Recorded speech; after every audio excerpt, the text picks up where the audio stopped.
because we have a lot to cover tonight, and our guest speaker, Councilmember Dr. David Myles, I think he had a pretty tight schedule, so I want to be mindful of his time, and we have him due to come on here at 7:30. So again, thanks everybody for joining, and welcome. Hope everybody is doing well. To kick it right off, I think we'll jump right into the President's report. And I'll take just a few minutes to kind of let you know what's been going on with TCA over the last couple of months. Last time we were able to meet was at our last general membership meeting at the end of June, where we elected the new officers.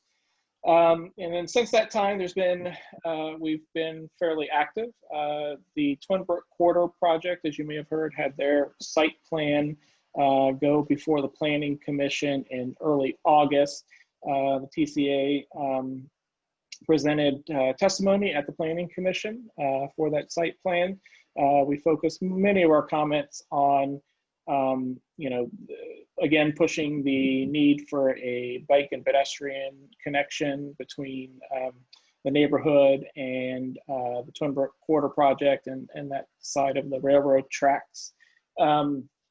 We also focused our comments on ensuring that during construction, a couple of things we would like to see, bike and pedestrian access remains open and safe for people who need to come and go from that area. We also asked about the possibility of using some local artists to fulfill the public art component of that project, which will be something that will be covered a little bit later in that project. So we kind of just put that out there, but hopefully we'll be working with them more. And then just to make sure that we establish a good line of communication. Luke Callis, who takes the lead on development relationships with developers, over the last couple of years has really developed some good relationship with like Avalon Bay, and has kept that line of communication open so that there's no real surprises, like if there's road closures or noises or whatnot. So we're making, we already have a pretty good relationship with BS Sol right now, and we're just kind of hope for that to continue. So that happened at the beginning of August. We're also reaching out and working with some of our friends and neighbors. Many of you probably know the Cambridge Walk townhomes along Halpine. They have 2 homeowner associations. And we are currently partnering up with them on 2 items. One is they have some specific requests for the Rockville 2040 plan, which we'll go over a little bit later this evening, that they asked our support on, and which we're happy to support them on. And then secondly, on the city's CIP budget requests. Those are due here in the end of this month, September 25th. And we kind of brainstormed, and they came up with an idea of doing a kind of like a tot lot thing at the corner of Halpine and Ardennes by the new developments, the Avalon Bay community. And so, that whole wooded stretch along Halpine is a bit undeveloped. So, they've requested something like a tot lot. Others I know have requested like a dog park in the neighborhood. That might be a good thing to put there, especially for the new residents, so their dogs aren't, dumping their waste throughout the neighborhood. And maybe some general improvements along that stretch of wooded area. We're also interested from hearing from you all. If there's any CIP budget requests that you've thought about or that you would like to see, we just ask that you email us. You can email me at twinbrook.president@gmail.com, and we'll definitely take those under consideration. The executive committee, we've met twice since the end of June, and just a few items of note that came out of those meetings. Per our bylaws, we're required to adopt a budget within the first quarter of the election of officers. And so we have done so, and Vincent will cover that here in just a couple of minutes during the treasurer's report. The Montgomery County Civic Federation reached out to us, and I believe other homeowner associations, and solicited our membership. They're a collection of HOAs and civic organizations and community organizations like TCA that are really a voice for neighborhoods, I guess, at the county level. And so you know, we researched who they are and what they are about. They've been around for a long time. TCA used to be part of them decades ago, possibly at other times. But at this time, we voted to not join the Montgomery County Civic Federation. There is a cost associated with it, but the biggest cost, I think, that we couldn't get over is just time and commitment. We're all stretched pretty thin. There's quite enough Twinbrook and City of Rockville focus issues that you know, we want to focus our efforts on. You know, not that what goes on in the county isn't important, and we wouldn't weigh in on anything at the county level, but we really kind of wanted to be focused on Twinbrook. And just to be perfectly honest, none of us who all have jobs and families and are active in many different organizations really have the bandwidth at this time to do that. So let's see what else. We, you know, the Twinbrook Twine, who I know most of you are familiar with. Marissa did a great job for 2 years putting that out weekly and keeping it, you know, short. This year we're trying something a little bit different and building on that and putting it out monthly and expanding the content, especially since we're only meeting every few months. You know, we're interested in your feedback.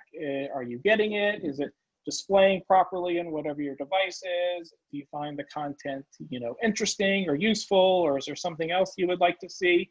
You know, we're specifically looking for contributions from neighbors. So if you have an article or an item of interest you think is important for the neighborhood, if you just have a fun picture from the neighborhood you would like to share, we would love to put that in there. So you can email your ideas, your pictures and submissions to myself at twinbrook.president@gmail, or James Hedrick, who is our editor this year for the Twinbrook Time, and he can be reached at twinbrook.north@gmail.com.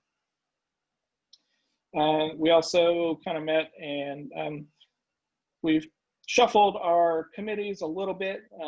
Some of it's staying the same. Marissa is still our lead on public safety. So if you have any public safety concerns, please feel free to reach out to Marissa. Again, all of our contact information is on the website, but she can be reached at twinbrook.vp@gmail.com. Again, as I mentioned, Lou is kind of our lead on development that's going on. He's pretty good at staying on top of that. So he's at twinbrook.south@gmail.com. Marissa and I are kind of taking on the traffic, transportation, pedestrian, and bike issues. So you can reach us if you have anything for that. Let's see what else we've done. Something fun was that we procured some old editions of the old TCA newsletter from the 60s and 70s. We got about 36 editions from the Montgomery County Historical Society. So we'll be posting some snippets of those in Twinbrook Twine, but I think ultimately we hope to put those also on our website. It's quite interesting to go through and see what the neighborhood was like and what the issues were back in the 60s and 70s. And I can tell you they're the exact same as they are today. So people were complaining about hoodlums in the park and rats and loitering and litter and graffiti and traffic. And that's what people complained about back then, and that's what the issues are now. So take that for what it's worth. We have invasive species. Yes, there was one article actually I did see from the mid-60s about an invasive species, or maybe it was an invasive pest is what it was, not a species. So it's pretty amazing to go through all of those things. So we are, we're working on the city on a couple of things. We're working with the city trying to get like a backboard for the tennis courts at the rec center at the request of a resident. So kind of like what they call like rally boards or something like that. So you can practice, singly at the tennis court. Let's see here. Back in the early part of this year, January, February, TCA worked with the city to identify a number of pedestrian safety initiatives, crosswalks, bump outs, places that we could make things just a little bit safer for those who get around on foot. A lot of those were completed in the spring. There's some outstanding items that are going to be more long-term, including improvements to the pedestrian flow in the Twinbrook Shopping Center. So we continue to work on that. We got an update from the city regarding the hawk signal at Twinbrook Parkway in front of the rec center. I don't know if anyone has seen that, but there's a crosswalk there with a pedestrian island, and you can tell that there's some metal poles that are going up on either side. Ultimately, and this is the county's job, they're going to put a hawk signal. So it's a flashing beacon that's activated when you press the button. Don't know when that will happen, but we understand the county's in the final stages of procuring that and scheduling that installation. So hopefully sometime this year. But I think that will be a good, that'll be a great benefit to the neighborhood and for those on the apartments on the other side. We continue annually. Again, this is something that has been going on again since the 60s, dealing with all of the different issues in the park. Recently Marissa realized that the metal fence was in the creek. She and her family tried to pull it out, put their lives at risk to pull that fence out of the creek, couldn't do it, so called Park and Recs. There's been some recent graffiti along the creek bed that we've called in and had cleaned up. I had a neighbor that lives on the other side of Atlantic for me that backs up to the park, and they had, found a mattress and groups of guys that were deep in the woods that were drinking and littering. And so we called that, and the city was great about responding and cleaning that up as well. So, so those are just a few of the things that we've been working on in the last couple of months. Let's see what else. We've had several new members join. I don't know if anybody is on the call today. I think we've had around at least 10 new members, plus almost the same amount who've rejoined in the last 2 months. And hopefully that's a consequence of just being easier to apply and join and pay online. So again, we're glad to have new members, and we're glad to see those of you who are regulars. And again, you know how to reach us anytime you have a question or concern, and certainly we welcome everyone's involvement. So hey Mike, yeah. Doris raised her hand in the video, so she may be a new person that just joined. I am, yes. This is Doris. That was my way of saying I'm new. Oh, hi Doris. Yes, I recognize your name from the form, so thank you very much. And it was very easy to sign up online. I found that very convenient. Good, that's great. We love to hear that. So, well, great. Well, welcome. Thank you for joining. And again, please reach out anytime you have any questions or concerns, or if there's something specific you want to get involved in. We have a number of standing committees, like I mentioned, but there's nothing stopping us from setting up any other committee if somebody has a particular passion that they want to get involved in. So with that, that took a little bit longer than I hoped, but I will turn it over to Vincent, our treasurer, who will present the treasurer's report. Thank you, Mike. I was going to share a screen, but it's I'm seeing that feature is disabled. Is this something the host could enable? I think that Marissa just made you the host so that you can do it. Okay. Oh, I'm a host now. Yeah. Okay. That might just be a little bit easier. Let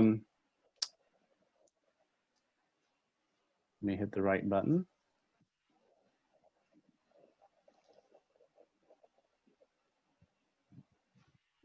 So are you seeing the 2021 budget? Okay, great. It's just easier to put up the visual than to go line by line here.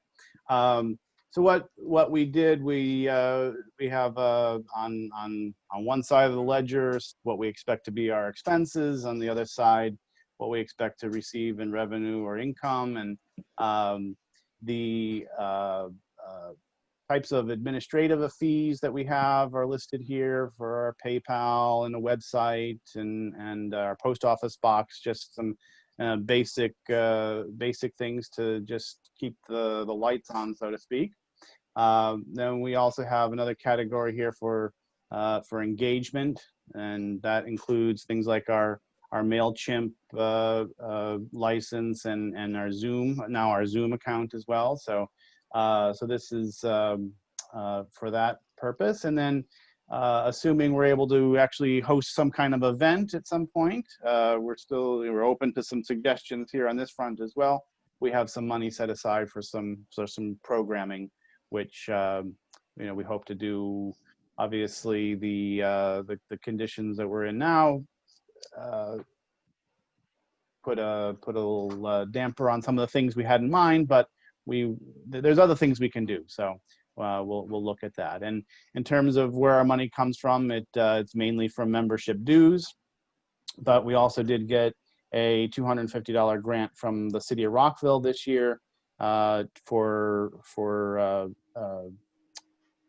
outreach efforts, and that's what we have. They extended the time period that we have to use it. Instead of being used up by the end of this year, we have now until December 21 to use that money. So that is the budget that the board adopted last month. Let me just quickly share something else. What we usually show at a member meeting is our treasurer report. And let me see where that is here.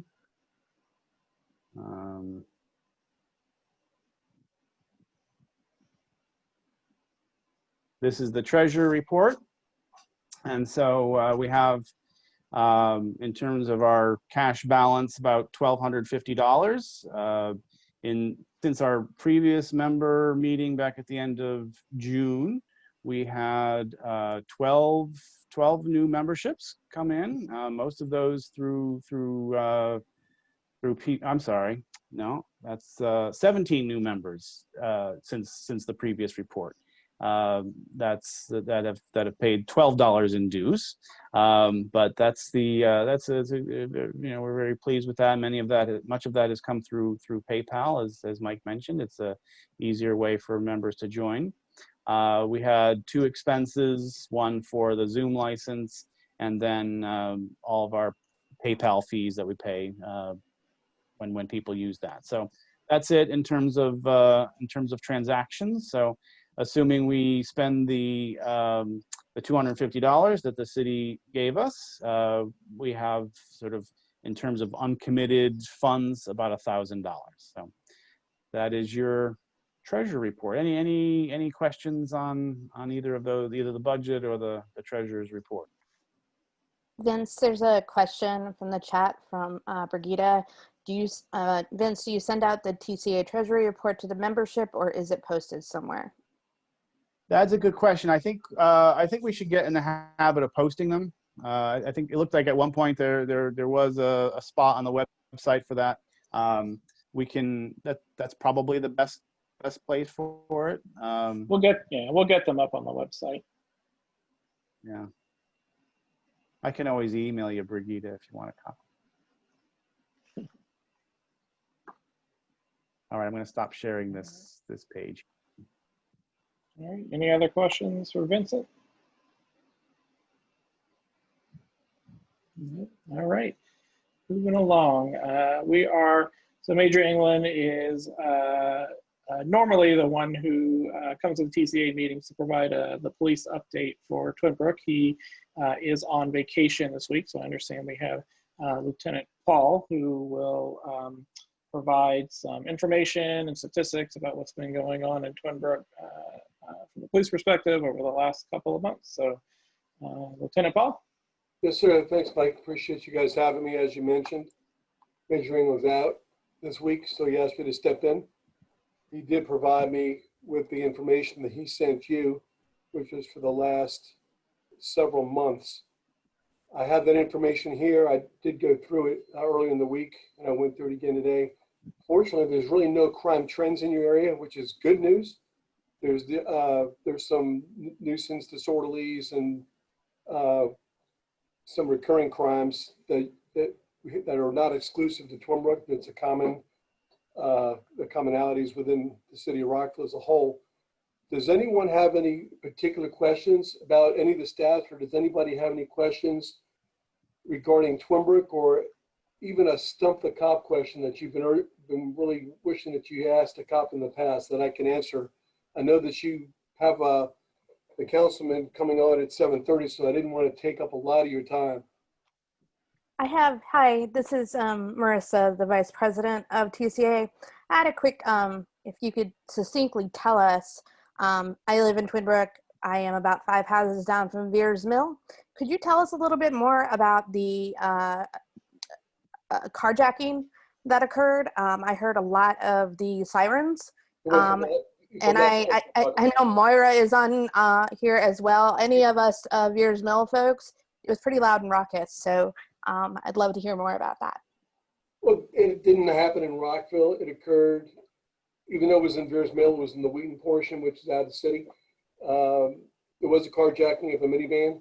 They put a lookout for the vehicle, and one of our officers spotted the car at the mixing bowl, Veers Mill 355, and we were able to quickly get several cars behind it and initiated a traffic stop at 355 in middle lane. The driver initially complied and pulled over, and as soon as the officers exited their vehicles and approached it, he took off, and a short pursuit ensued, which ended just a couple of blocks away on middle lane, but back in the residential area where they bailed out. There were 3 occupants. One was taken into custody at the scene, and the other 2 are still outstanding, and the investigation is continuing. There was, like you mentioned, a large police response. It was both Montgomery County and Rockville City Police. You had our dog there, the county had their dogs there, had a state police helicopter come out. So there was a lot of activity, and once a helicopter comes out, everybody's aware of what's going on. They just make so much noise. But that's pretty much it in a nutshell. Thank you. I was just personally curious. I saw some of my fellow Veers Mill denizens on here, so I thought they might be interested as well. Thank you. Sure thing.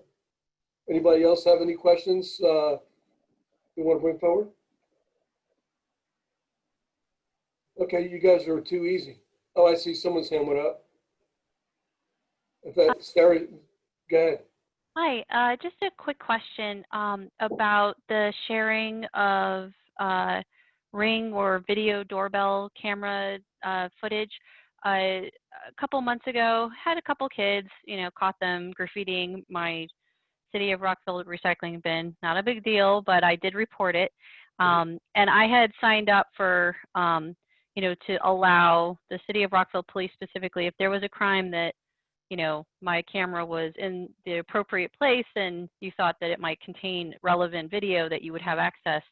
So I talked to the officer, and he didn't seem to really know anything about it. He said I had to send it to. I just wanted to clarify. So the information on the City of Rockville website is a little misleading, and it's fine if this is the case. So when residents give the City of Rockville Police the permission to have access to our video, you guys apparently, because he kept asking for it, and I said, but you have access to it. I gave you permission. I thought that meant that you guys would actually be able to request the specific video from the company, but he said that I would have to get it and then send it to him, which I did. So that's not a problem, but I just wanted to clarify which way is it supposed to be, and if it is in fact, so what's the permission for? If you guys actually can't go and get it, then what's the permission for? Is it gives us a record of where the cameras are. So let's say there was a burglary on Aleutian, for example. We can go in our database and we can look at all the cameras that we're aware of that are on Aleutian. We can reach out to you, the homeowner, for the video. Now, I just understand that there's so many different companies. There's Ring and Nest, and there's just a ton of them.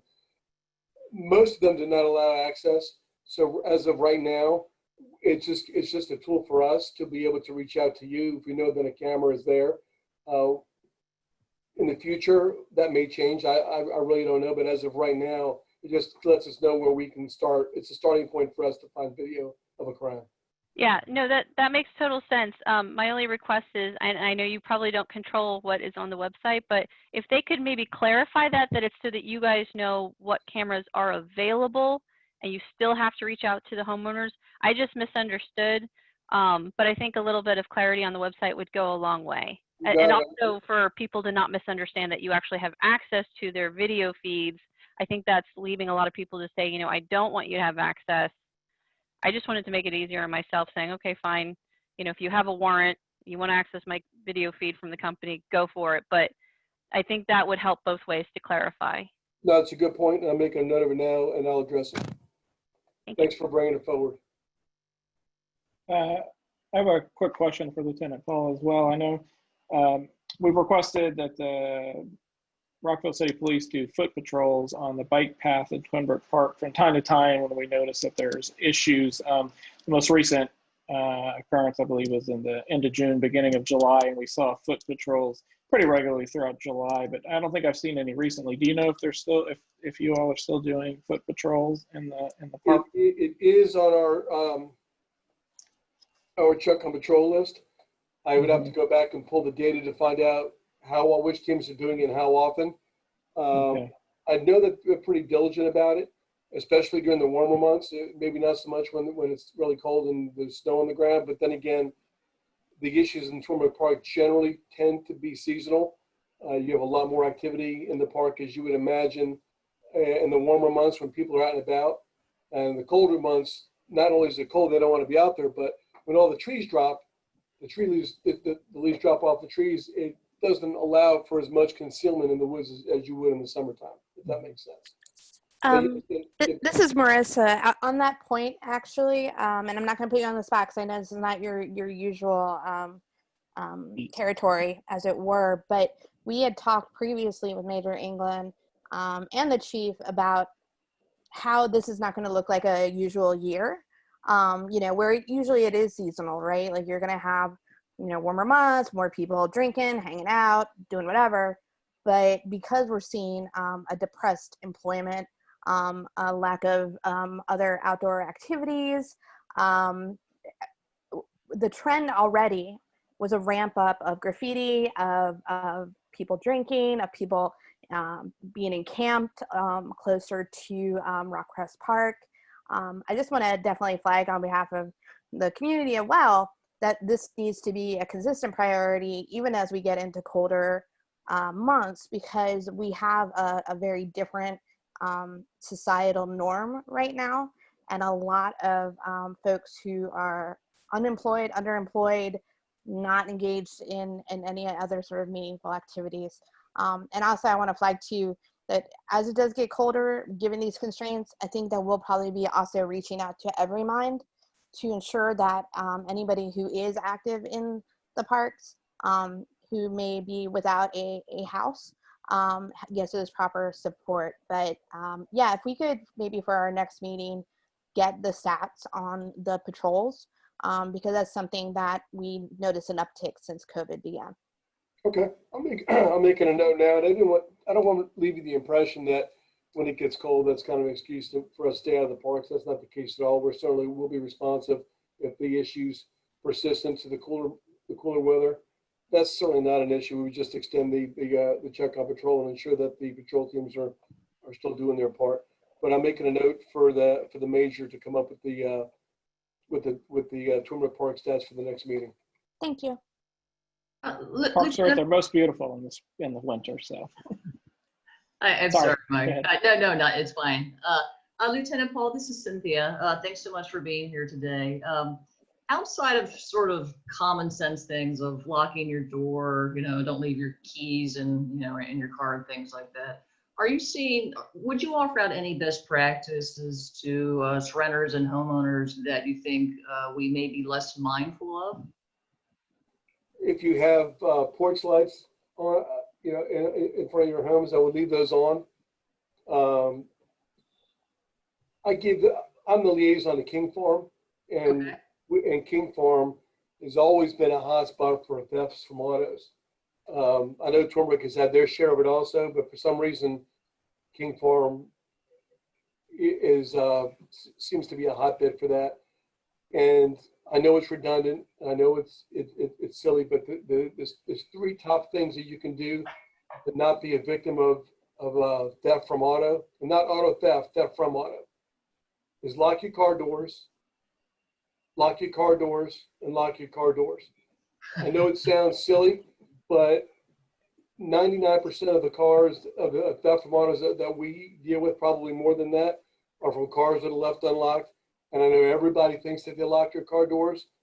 And if you would come to me and say, hey, Brian, do you lock your door? And I would say, oh, every day. And then there was one day that I didn't, and it was my wife's car. And of course I blamed it on her.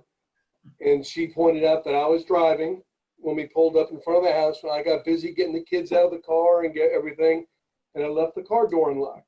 And the next morning I came out and my change was gone and the glove box was open and everything was strewn about. And I mean, it was like a couple of bucks that was stolen, but it was the invasion of privacy that was the worst. And nobody wants to come out and have your car gone through.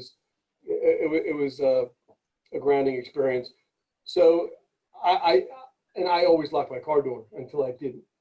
So lock your car door, put your lights on in front of your house, look out for your neighbors. You guys live in the neighborhood. You know who belongs there and who doesn't belong there. If you see folks that walk down the street that they don't belong, they got a flashlight, they got a backpack, it's 3 o'clock in the morning, you couldn't sleep, you looked out the window, something didn't seem right, call us. You see it on I mean, what is written on the front of all of our marked police cars? Does anybody know? I know somebody's seen our If car. you see something, say something. Exactly. And we take that to heart. Most of the arrests that we make in cases like this is because somebody called us. And no call is a dumb call. I would much rather somebody call us at 3:30 in the morning and say, you know, I'm really embarrassed to call. This is, this is really kind of silly, but there's some guy walking down the street and he's out of character with the neighbor. Would y'all mind coming and checking it out? That's what we want to hear. At 3:30 in the morning, we'll be there in a couple of minutes. There's nowhere we can't get in Rockville without the traffic unless in 5 minutes or so. And instead of you roll over, you go back to sleep, and then you come out at 6 o'clock in the morning and boom, your cars were broken into. I would much rather come out at 3:30 in the morning and for nothing than come out at 6:30 in the morning or 7 in the morning for a theft from auto report. So that's probably the best advice I can give you. Everyone's got to look out for your neighbors. You know each other. You know who belongs there. Just give us a call and let us do the rest. So I'd press back a little bit on that, Lieutenant. Saying that someone does not seem in character with the rest of the community seems a little bit judgmental and profiling. If I can be completely blunt with you, I would much rather, and this is something a hurdle that we have here in the community, which is getting people to report what has actually happened. So if you are actually seeing somebody graffitiing something, if you actually see someone drunkenly rambling down a path or looking inside cars, I would much rather people be doing that than looking at their door at 3 o'clock in the morning, seeing someone, having no context to that person, and calling you because they think that they don't belong in your community. I have a real big problem with that, and I think that that's not necessarily the best use of your resources either. However, having said that, I joke and that I know the whole if you see something, say something is printed on your cars, because this has been, and everybody on this call is my witness, this has been my mantra. The only way that we're going to get an increase in patrols is if we actually report things that we don't think are necessarily important to non-emergency. These are not emergent situations. Like Sarah, like with somebody graffitiing your recycling container, not an urgent thing, but if you called it in and said, hey, look, there were some kids, they might be able to see a pattern if it does evolve from that. So I just wanted to flag that as a kind of a problematic statement there, and I definitely welcome working with you on better ways that we can work with police in a community-friendly manner. Well, that's point taken. The impression I'm not giving is to profile anybody for any reason over another, but you see somebody going down the street looking inside of cars, I think that's certainly more than enough to give us a call. So I'll just leave you with that. Did anybody else have any more questions I can answer? Okay. Hi, this is Doris. I'm relatively new to Rockville, and I don't know how long this question might take, but I was just curious. I've lived in Montgomery County for a long time. What is the difference and the distinction in the roles of Rockville Police and Montgomery County Police? Largely, we do a lot of the same thing, but we have a much tighter focus. We work very well with Montgomery County. We run calls with Montgomery County day in and day out. Montgomery County, we share a radio system for operability. We share a computer system. If you call our dispatch, and to report a crime or to have us come out for a report, our dispatcher will enter that call into the county computer and dispatch, and it's sent electronically over to a county dispatcher for a call for service. We have our own detectives. I mean, I could talk for hours on the suspect, and I don't want to take up all your time, but we do investigate all district level crimes, and I'm happy to discuss at length if you want. I'm happy to leave you my name and number or an email, or you can. The easiest thing to do is probably get that information from Mike. But I'm very happy and I'm very responsive. If you send me an email, if you just want to call and chat, I'm happy to explain the differences in what we do and why we exist. Sure. Okay. Sounds Yeah. good. I have a question. Sure. I'm sorry, Brigida, go ahead. I don't know. Is it okay to ask a question to Brian? Yeah, go ahead, Brigida. I had a police report taken, and what I'm curious at, where can we see all the police reports taken in our community? Because I kept thinking it would be in this weekly report, but apparently only certain crimes are in that weekly report that gets mailed out. So if I wanted to see all the reports that the police have received or made, where can I see those? I thought years ago when we had Neighborhood Watch, there was list that was given to our block captain. Is there a place now electronically where we can see the police reports that were taken? A crime analyst is one who compiles those. Uh-huh. Are you actually looking to read actual reports? You're just trying to get an idea of what numbers of what's going on for that week, or what is it you're looking for? Well, I wanted to see where I could see if my report was posted there. Yeah, without knowing the specifics, I couldn't say it, but I couldn't tell you. But I'll give you an example. It would be something along the lines of a theft from auto was reported, in the 1200 block of Allison or whatever. It wouldn't give you exact address. It would just give the 100 block and then a vague description of what the call type was.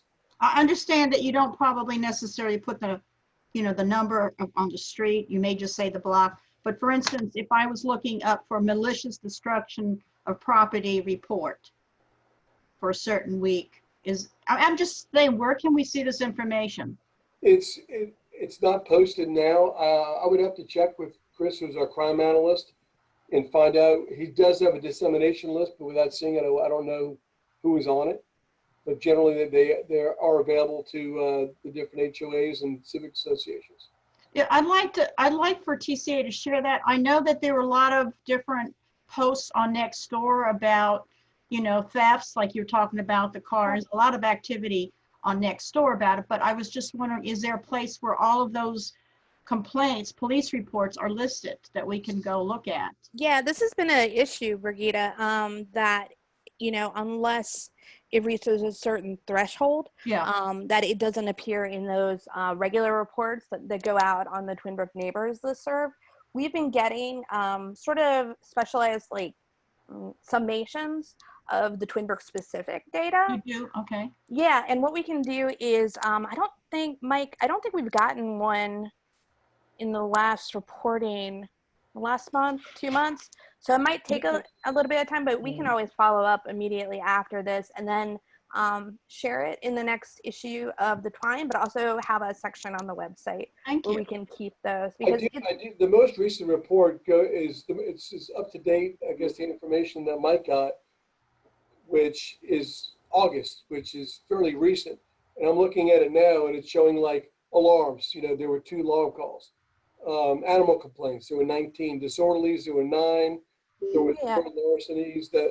I think it was a matter of letting the public be able to review it, Lieutenant. So and that's something that I know that we talked with the chief about as well, as getting that information and then posting it on our website as well, just straight up, the PDF. The information that I just read off you, that's the information you're looking for? It's those sort of information. I don't think Brigida is trying to figure out who exactly, made the report and. Right, just general. Exactly. Yeah, like for instance, a report that I gave, where is it? Where is it in the system? The other thing that I'm new at, I got a ring bell with a video, And I don't know if there are rules of what you can and can't do, but just before this meeting, I actually posted my video of some kids knocking down my yard sign. And I just posted on Nextdoor. I didn't put a police report because it's not anything big, but I did post and say, hey, whose kids are these? And would the parents please ask the kids apologize? Because I can see who they are. Sure, I understand. Actually, Brigitte, when this came up previously, I think it was last fall, maybe, don't quote me, when there were kids that were part of this little group of, pardon the phrase, hellions that were going around kind of grabbing packages, and they were literally children. The thread on Nextdoor really only suggested for the safety of juveniles to blur out any faces there, mainly because, and I know other of my peers don't really want their children's faces posted publicly. Then they shouldn't do any damage in people's property. I hear you. I completely hear you. That I have no idea how to block somebody's face out. No, and I hear you. And we can also talk about this offline too, because this is something that we've been struggling with as well. We have 2 new cameras put out there for our own sign safety. But yeah, we can talk afterwards. But and something we can follow. I need some rules because I'm new at this. Yep. No, it's all brand new territory. I appreciate it. They're great. These they're great. They are. And I keep my light on till 3 o'clock in the morning. Lieutenant Paul, I don't have a question. I just have a really quick comment, and I'll beg off. I've been attending and watching with great interest just the discussions around more recently on Monday night, the Police Advisory Commission, the establishment of that forthcoming. I appreciate the Chief Brito, all of the work that he's done towards bringing that forward, also the mayor and council, in both acknowledging things that are working extremely well in our community. I mean, community-based policing, sort of the best practices around that, but also acknowledging we're not perfect, right? We're not perfect. And so I appreciate the spirit of wanting to move forward with the PAC or whatever the ultimate name would be. And also just the openness of the discussions around social justice, racism, and bias in Rockville. That's of great interest to me personally and also professionally. So I just wanted to kind of put that out there and let you know, I know there's great interest in my household. I trust with my other community members here on this call, and clearly in other communities. It's timely. Some would say it's overdue. I would agree with that. And I am excited about the path forward. So just a quick comment. Thank you. Thank you. Thank you. All right, well, thank you, Lieutenant Paul, for stepping in for Major England and providing the important information and fielding questions. And thank you, everybody, for your questions. If you have anything, follow-up questions or concerns, again, feel free to reach out to Marissa, who's our lead for public safety, or myself, and we can certainly follow up on those for you. I did want to move along. We're running a little bit behind. However, we kind of let it go because our next speaker, Councilmember Dr. David Myles, is delayed. It sounds like he had a flat tire or something on the way to a virtual meeting. But he should be on in the next 10 or so minutes. And before that, we also have Hjarman Cordero from the city of Rockville, who will provide us a city update. So Hjarman, the floor is yours. Oh, thank you, Mike, and good evening, everyone. Good to see you again. Just a few things that I just want to touch bases with you, and perhaps you may want to get a pencil and paper to write down some information and some dates. Let me start with Rockville 2040. I know, Mike, you're going to be talking about this later, but I just want to remind you that the Planning Commission has set October 7th as the deadline to submit written testimony on the Planning Commission's draft planning area portion of the Rockville Comprehensive Pike Plan Update. So they also will hold a final public hearing on September 23rd to accept oral testimonies on the planning area draft. So if you want to get more information about these, you can go to the city's website and search for Rockville 2040. There you also will find information about how to register to participate in these meetings. as well as more in-depth information about your specific planning area. I don't want to take your thunder because you guys are going to be talking about this later, but please mark those 2 days, October 7th for the deadline for the written testimony, and September 23rd for the oral testimony. In addition to that, I just want to let you know that Rockville is still very committed on the fight against opioid addiction. And this month, the city has put on a series of events to actually bring awareness toward this addiction, but also to reduce the stigma against addictions and to create awareness in the community of so many things that can be done to avoid this. So on next Thursday, September 24, the city will be hosting a online conference with author and journalist Beth Macy, which will take part in an online book discussion of her New York Times bestseller and soon to be a Hulu miniseries, Dope Sick, Dealers, Doctors, and Drug Companies That Addicted America. You can go also into the city's website and register for and pre-register for this event, which is going to be again on Thursday, September 24 at 7 p.m. So I encourage everyone to do that. Also, we are looking for some citizens to help us to fill some needed spaces on the boards and commissions. So if you think that you have some time and you would like to volunteer some of your time to serve in these boards and commissions, please do it. You can go to the city's website again and search for boards and commissions, and there you will be able to see all the vacancies and the expression of interest form. But also, if you have any questions, you can also call directly the city clerk at 240-314-8280, or you can email them directly at cityclerk@rockvillemd.gov. And elections are around the corner, and we will be having an election drop box at City Hall. Some of you remember, maybe all of you remember, for our city election, we have a drop box installed at the City Hall's parking lot. These will be available for you guys to bring your ballots from October 1st through Election Day, Tuesday, November 3rd. Just please note that City Hall will now be operating as a voting center.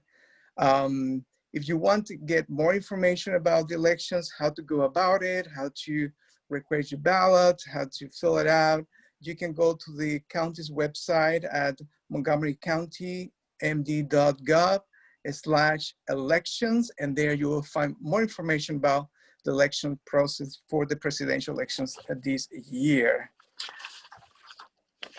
And I want to congratulate Twinbrook because you are doing fantastic with the census. I want to say that the east part of Twinbrook is at 84% of a self-response rate for the census, which is great. It's one of the highest in the city, as well as the west part of Twinbrook. When I say the west part, think about, Viewers Mill dividing east and west Twinbrook.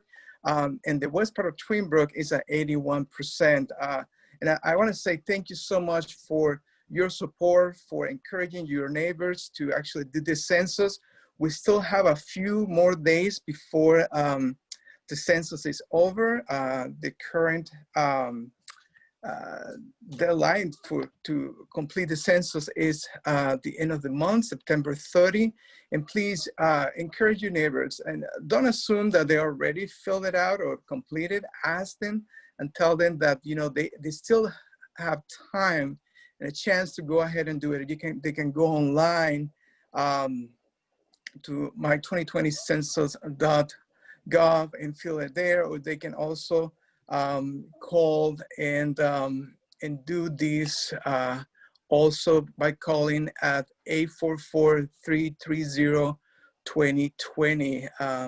That is for English, and for Spanish is 844-468-2020. Encourage everyone that you know, because we want to get our numbers much higher. Also have a couple updates for you.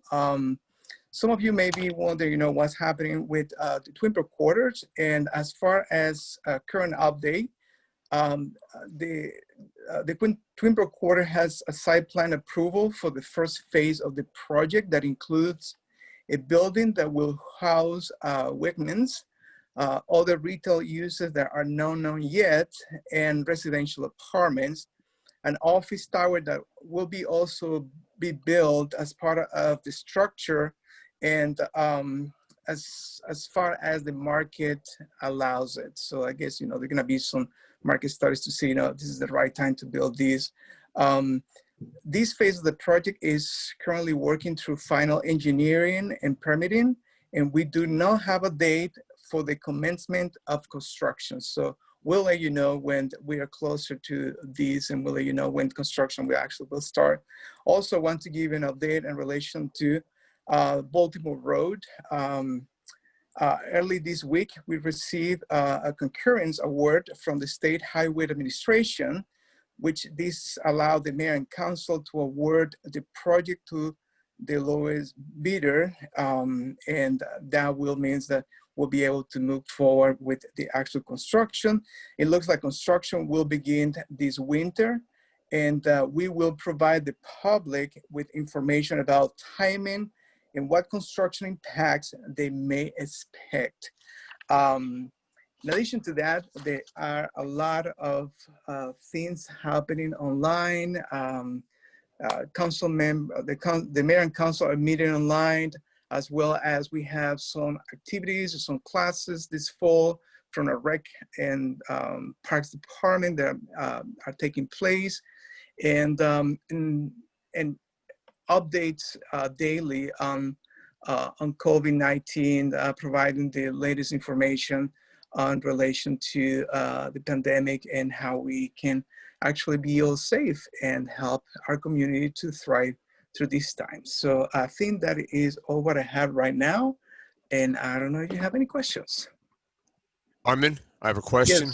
Yes. Your voting box that you had for the mayoral election, will it be the same voting box for the national election? That is correct. Yeah, it's the same.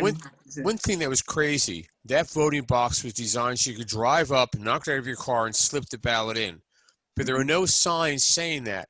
So everybody went to the parking lot, parked, and walked over. It'd be great if you put signs up showing you can just slip it in and knock it out of your car. All right. I'll mention that to the city clerk's office in relation to that. Okay. Thank you. Appreciate that. Thank you, Lou. Hey, Hjarman. Yay. Hello. Hi. I was just wondering, since we have so little time left for the census, and it sounds like our numbers are great, but we'd like them to be bigger, would it be possible to encourage your City of Rockville, the official agency person responsible for the Nextdoor and other social media outlets, to post? I know they post other things like the 2040 and other stuff, which is great. I think reinforcing that and saying, hey, there's not much time left, with all the information that you gave us, with the phone numbers to call for English and Spanish. If you could just encourage them to, post it again, maybe even 2 times before the end. People just get busy, and I'm sure if they've got kids, their head is exploding like mine is. Absolutely. No, thank you so much for that. And then, yeah, we'll be putting some information we had done earlier on, and we'll continue doing that, especially Nextdoor and social media.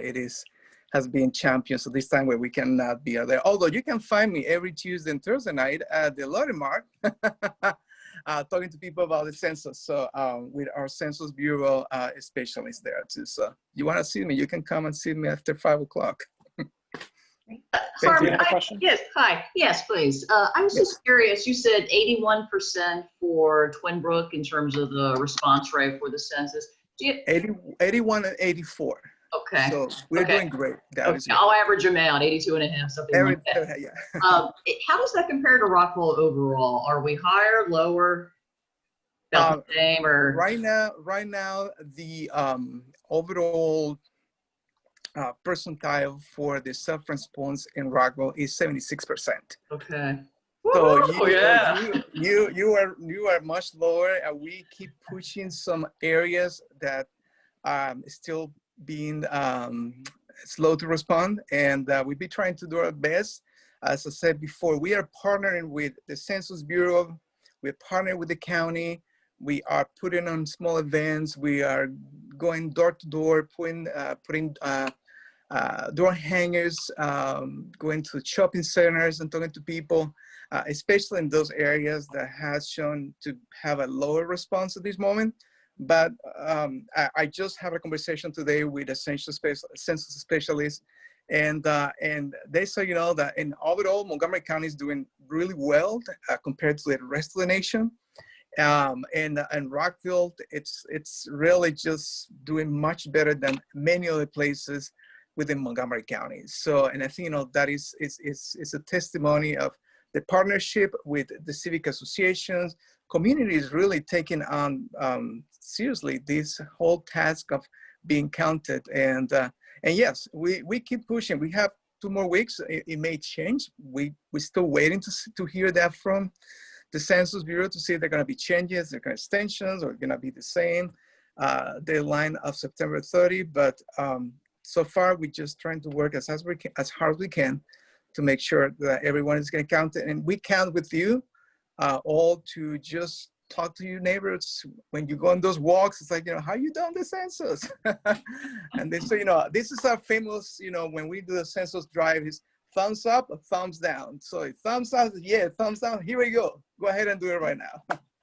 But thank you for the question. Thank you. Appreciate that. All right. Any other questions for Hjarman? Thank you, Mike. Great. Thank you, Hjarman, for, again, taking time out of your evening to join us and provide the updates from the city. I know it's been a while since we've had you, so we're glad to see you again and get that important information. So real quick, before we move on to our next agenda item, I see that Councilmember Dr. Myles was able to join us. I also wanted to quickly recognize that Councilmember Monique Ashton has also joined the call. And so I just wanted to give her a chance just to say hello, and if she had a quick word she wanted to share with the community. Thank you, everyone. I have been listening and taking lots of notes, and I want to try and join as I can to make sure I'm listening to issues that are happening. So I've taken notes on some of the things you've already said, and I will be following up. I did want to echo Hjarman's comments. I don't think everyone knows, but September 30th is our last day for the census, unless there's some miraculous court cases that win. There are 2 right now. So we only have till September 30th. So if you could get the word out about that. I also just wanted to comment on voting. The voter registration, if you can, remind folks by October 13th. If you see neighbors moving in, make sure that they've changed their address and updated the rolls. People think of updating their bank and, you know, all kinds of other accounts, but not always think about voting. So please do that. We are putting out some city communications on that. We're really thankful to our city clerk who was able to get our ballot box.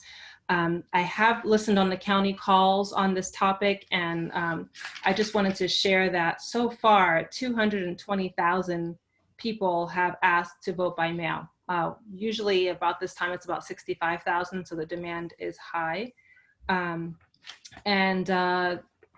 one thing I did hear from some of the county folks is if you're gonna, I would encourage everyone to go online and request their ballot now, or if you make a plan to go in person, that's great as well. Try to ask for them to mail you a ballot. They said that the ones that you print out will take much longer to count. So I just wanted to give you that tip. And our ballot box is safe and secure. A couple quick things. Someone mentioned the work we've been working on for social justice. I wanted to flag that we have a meeting on September 21st, which will focus on social justice, climate action, as well as an update on our revenues and expenditures and planning ahead in case we need to do any cost savings in the city.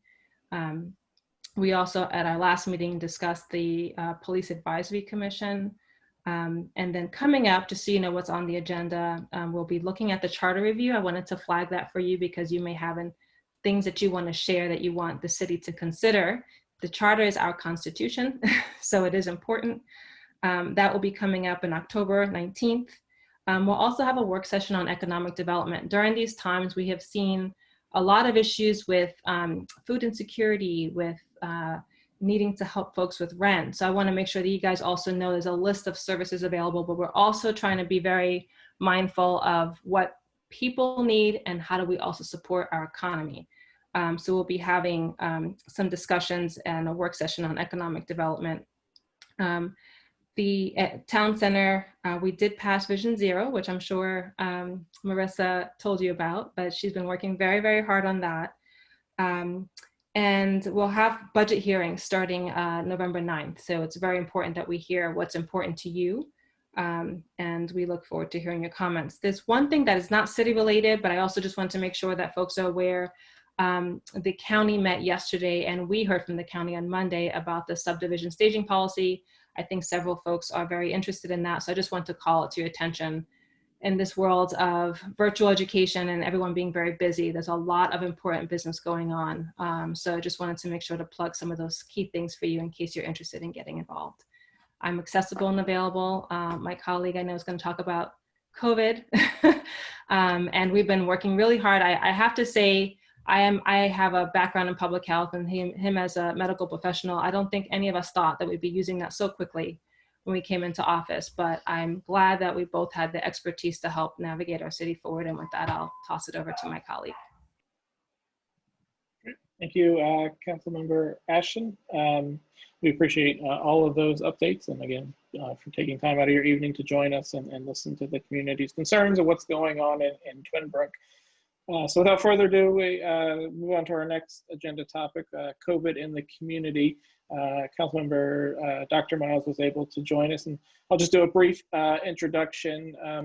Councilmember Dr. Myles was elected to the City Council in November of 2019. He's currently serving his first term on the City Council.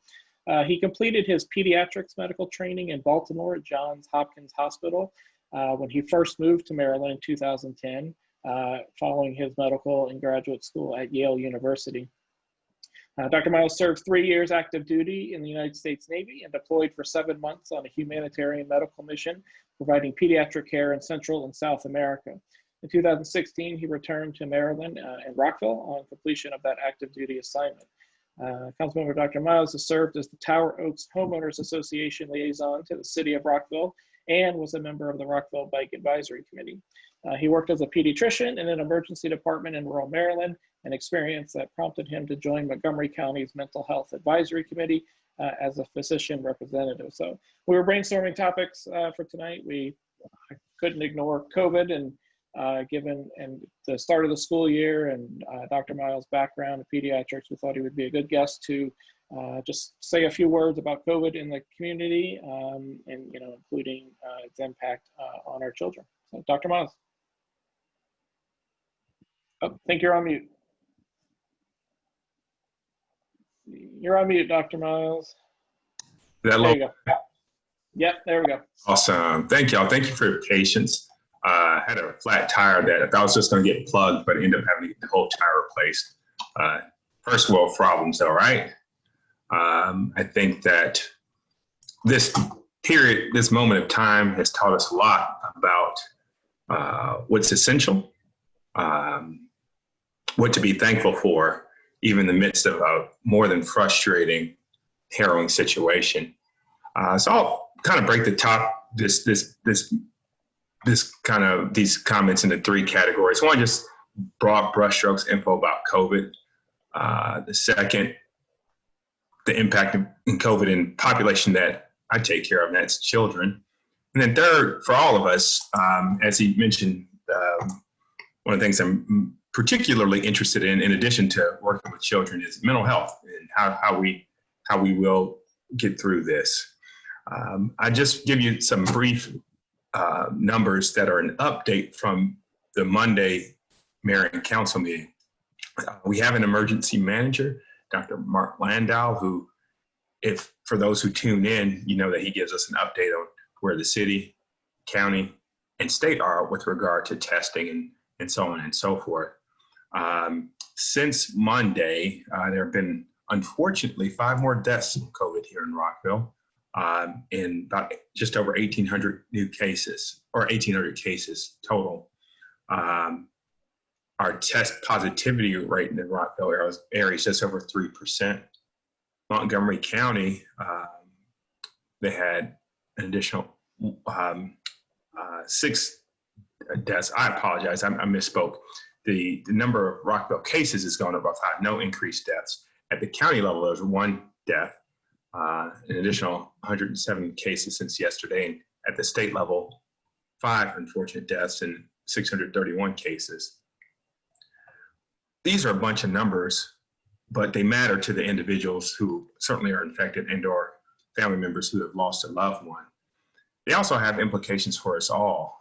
As he informed us, Maryland, has traditionally done a pretty good job of managing the spread of COVID, but unfortunately, we've crossed certain thresholds that have prompted other states, particularly the New York, New Jersey, kind of Connecticut tri-state region, to institute a travel ban on us. So, for example, if you have family members or friends in New York, they require a quarantine period before we go and visit them.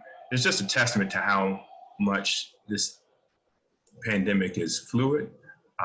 And despite some of our best efforts, I think, again, throughout the state, we do a relatively reasonable job. We still, unfortunately, have had breakthroughs. That's from the numbers aspect of it. In terms of some of the things that we've been hearing about in terms of mitigating the spread, certainly the head of the Centers for Disease Control has reiterated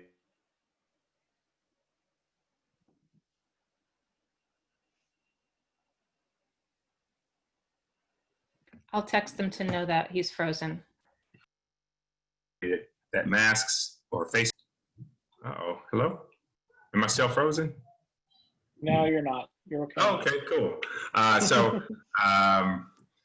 That, while we await other interventions, particularly immunizations, other therapeutics, that face coverings are pretty much doing the physical distancing measures, using common sense are all that we have at this point. And that's backed up by the science. One of the frustrating things in dealing with this, many of us thought that if we sacrifice, we give up a few months in the beginning of spring, there'll be a time, there's some light at the end of the tunnel when we can get through this and kind of return to normalcy. However, the lack of a coordinated evidence-based approach from the top echelons of government has kind of left us in this predicament where we stand at the precipice of close to 200,000 Americans dying from this scourge. And so we just have to figure out how to get through. My personal take on immunizations, I just learning a bit. So I dabbled in immunology prior to changing my research focus to early childhood development and education. It just takes time to develop these in a way that's scientifically rigorous and safe. I'm not personally banking on it. I just, will continue to use common sense in the interim. And I encourage everybody as well to do the same. It's tiring. It's a slog. Many of us are relatively privileged. We have internet. We have a roof over our heads, food in our belly. Many of our family members and friends are safe, but it's hard on us. I'd probably, if I ask you to raise your hand, how many people skip a vacation? I imagine many of you have. We had to do virtual family reunions. It's beyond frustrating and tough. And even many of us are to get to where we are at this point in our life. We're used to working hard, used to delaying gratification, but there's a light at the end of the tunnel. And the difficult thing about this one is just we don't know when that light is coming. But I encourage you all just to, again, reflect upon what you do have. Do your best to do all that's in your power to keep yourself healthy and your loved ones. And that includes focusing on we have the influenza immunizations coming out. The Rockville Villages put out a newsletter in which they are going to have a drive-through immunization clinic for our seniors. I certainly would encourage you and everybody to get the flu shot. It did kill approximately 50,000 people last year, but didn't get the headlines because of COVID. And then, there's other things we have control over, how much food we put in our mouth, how much exercise we do. things that will help keep our bodies healthy and more able to fend this off if in fact we should be so unfortunate as to contract it. My dad sent around an email saying that one of the ways he's found to help him with weight loss is to keep his mask on while inside the house, to keep putting so much food in there. Again, we're just trying to find a little ray of sunshine in all this craziness. And I guess before transitioning to talking about children more specifically, I'll talk about, all of us, including children, and that's dealing with this from a mental perspective. Currently work at Walter Reed Bethesda Hospital, and we had a clinic meeting 2 days ago, and we took a whole section on just, talking about resilience and how to mentally get through this. It's super important. Many of us in this, particularly Western American society, we don't typically talk about mental health. There's a lot of taboo around it, but there are many things that this state has done. Current governor, they took out what used to be called the Department of Health and Mental Hygiene to now it's just the Department of Health. The recognition that the mind and body are one. And so I really encourage you all to really take time to do a lot of self-care. Before you can take care of your children and loved ones, you have to be able to take care of yourself. And that means, there are many goals that we set for ourselves. There are many books. I think I've started 3 books and I just haven't made much progress, but cutting yourself some slack. Don't be hard on yourself. If you have a tough day, talk about it with someone that you trust, because rest assured, many of us are having those tough days. And then again, reflecting upon what you do have, and helping others to the extent that you can. There's this Maryland Reserve Corps, of which a number of people are members. They help by food distribution, COVID testing, assorting PPE. Helping others to the extent that you can after you take care of yourself can also be one way to improve one's own mental health. And now I'll switch and talk about the third topic, and that's, kids in school. The American Academy of Pediatrics, it's a membership organization of over 60,000 pediatricians. I'm a member of it. I wouldn't say stirred up controversy, but several weeks ago came out with recommendations that they say that kids should attend schools. But there are a lot of caveats in that, mainly being, kids can return to schools if they are in environments and communities that have done a good job, a relatively good job at managing the spread of coronavirus. I apologize that the 2-year-old daughter is bath time, so you might hear her. I think they're struggling with potty time too, so there might be some tears. I don't mind that. But the recognition that schools are a place not just for education, but places where a number of students receive meals. We have school-based clinics. That's where some kids receive their health care. So some parents receive their health care as well.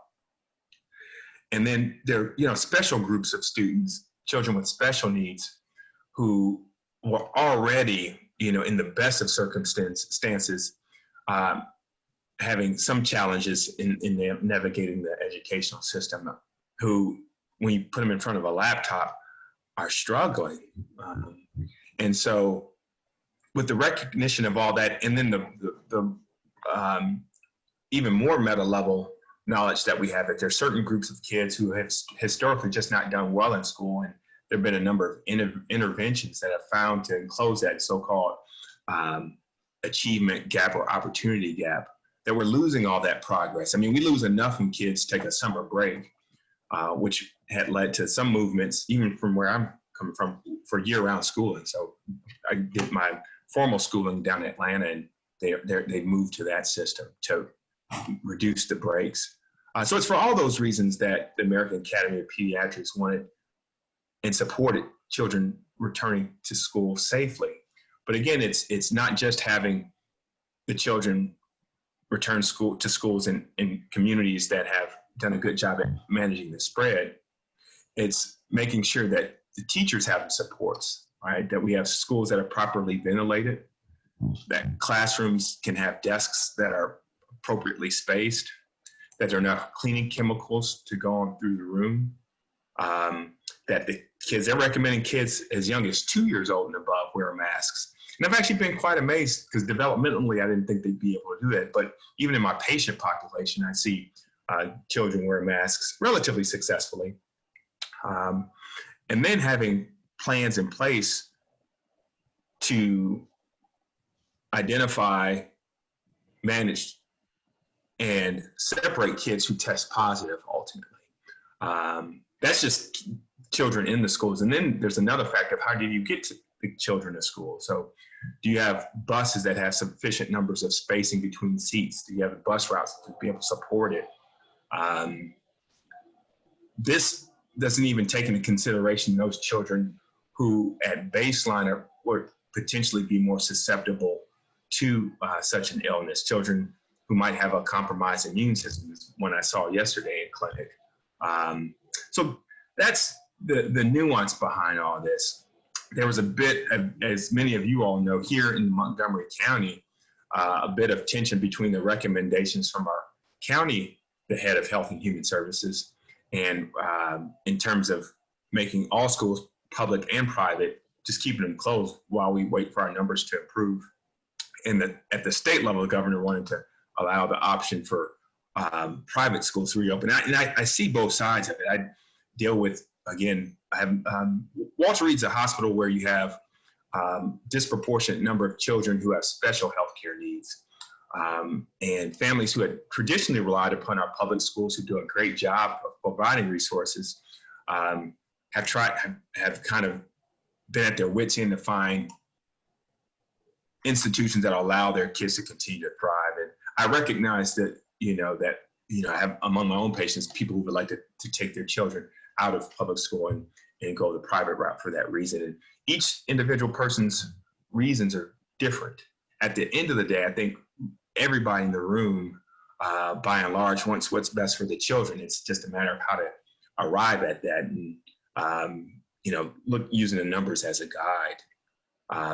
So those are sort of my brief remarks talking about sort of COVID more broadly, things that you can do to take care of yourself physically and mentally, and then talking more specifically about our children. And at this point, I'm happy to take any questions that you all may have, and I'll do my best to answer them. If not, I'll have to punt to my colleague who's who's smarter than I am on this one. I'm glad she's here. Any questions for Dr. Myles? You just call me Dave. It works a lot better. I did want to note, since when you mentioned about this, early in the pandemic, behind the scenes, we were doing a whole lot of advocacy work because 60% of the cases in Rockville were in our nursing homes, and there were significant mortalities there. But I did check today, and it looks a lot more under control. But I will say, as Dr. Myles mentioned, we're seeing a lot more cases in young people. 50% of the cases are people under 30. And so, folks may think that it's not as much of an issue, but it is, because people can pass on the virus to others, and some children have immunocompromised. And there's a lot we're still learning about what this does to neurology and other nervous system and other aspects that people are still, scientists are still learning. I personally, have had people who I know who have been impacted, and even though they're recovered, the symptoms have been lingering. There's some issues. So I think it's just important for all of us to be safe. I want to thank, I know there's some members of the Twinbrook community who are very, very involved in mask making. I see the imagery behind. But that was extremely helpful as we ramped up. And I also want to thank the Twinbrook community for being a host of the testing site as well. There were over 500 people who came out to test. So just take care of yourself. And if there's anything we can do to help, I chatted out a few links for you during this. And I also want to note, someone commented about vaccines. I think CVS and Target are partnering and are actually offering free vaccines for flu and gift cards if you get it through them. And the county is going to have flu clinics opening up mid-October. Dave, I had a quick question, and I by no means want to put you or anyone on the spot for that matter. I was reading the other day, and I was just taken back for DC public schools. Out of the 100,000 or so, if I'm remembering the number correctly, of 75,000 so kids are actually now back in school, meaning they're doing it online. But about, the Delta 25,000 kids, they just lost track of.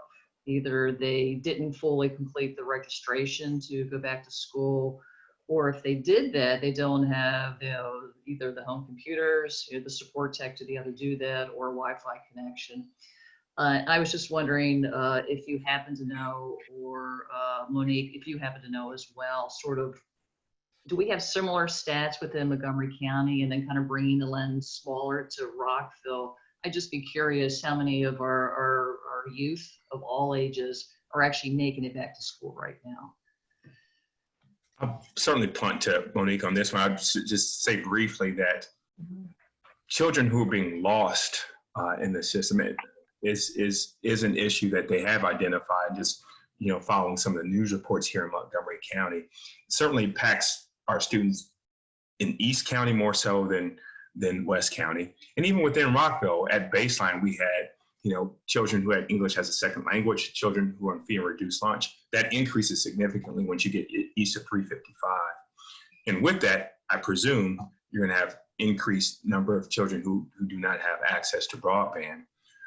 Taking a lens back a bit further, one of the other things that the American Academy of Pediatrics has mentioned is that schools are also a place where, for no other reason, you can actually have somebody else lay eyes on the kid. Yeah. Making sure that the kid's doing all right, the kid doesn't have bruises on it, the kid is fed. And we're losing that. Not only are we losing the ability to physically see them, as you mentioned appropriately, virtually via distance learning, we're losing them that way too.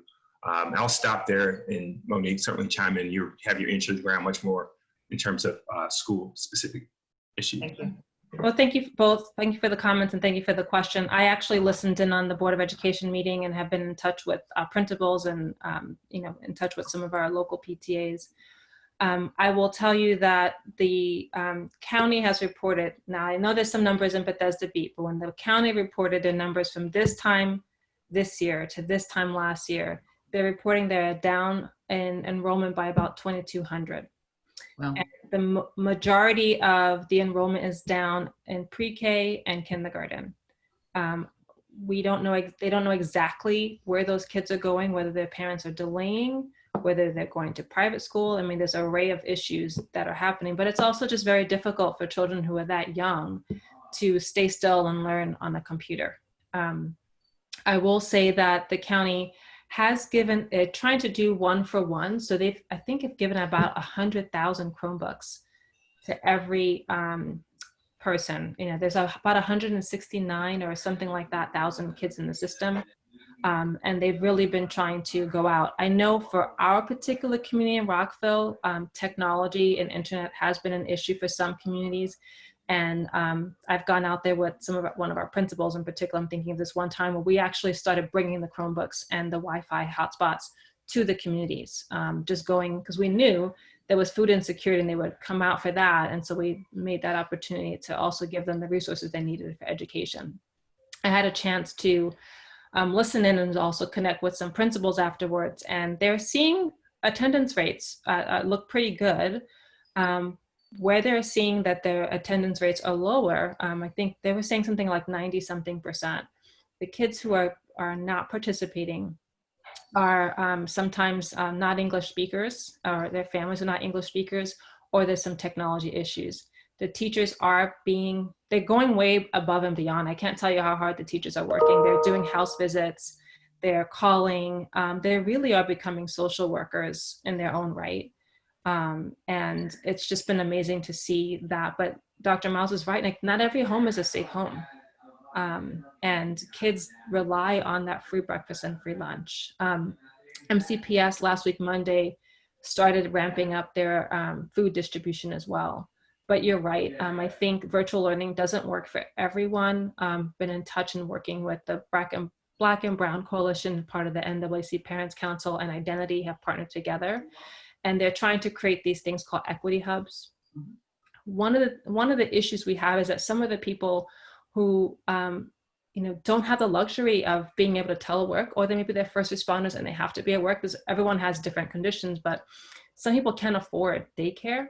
And so there's a risk of kids being left alone at home.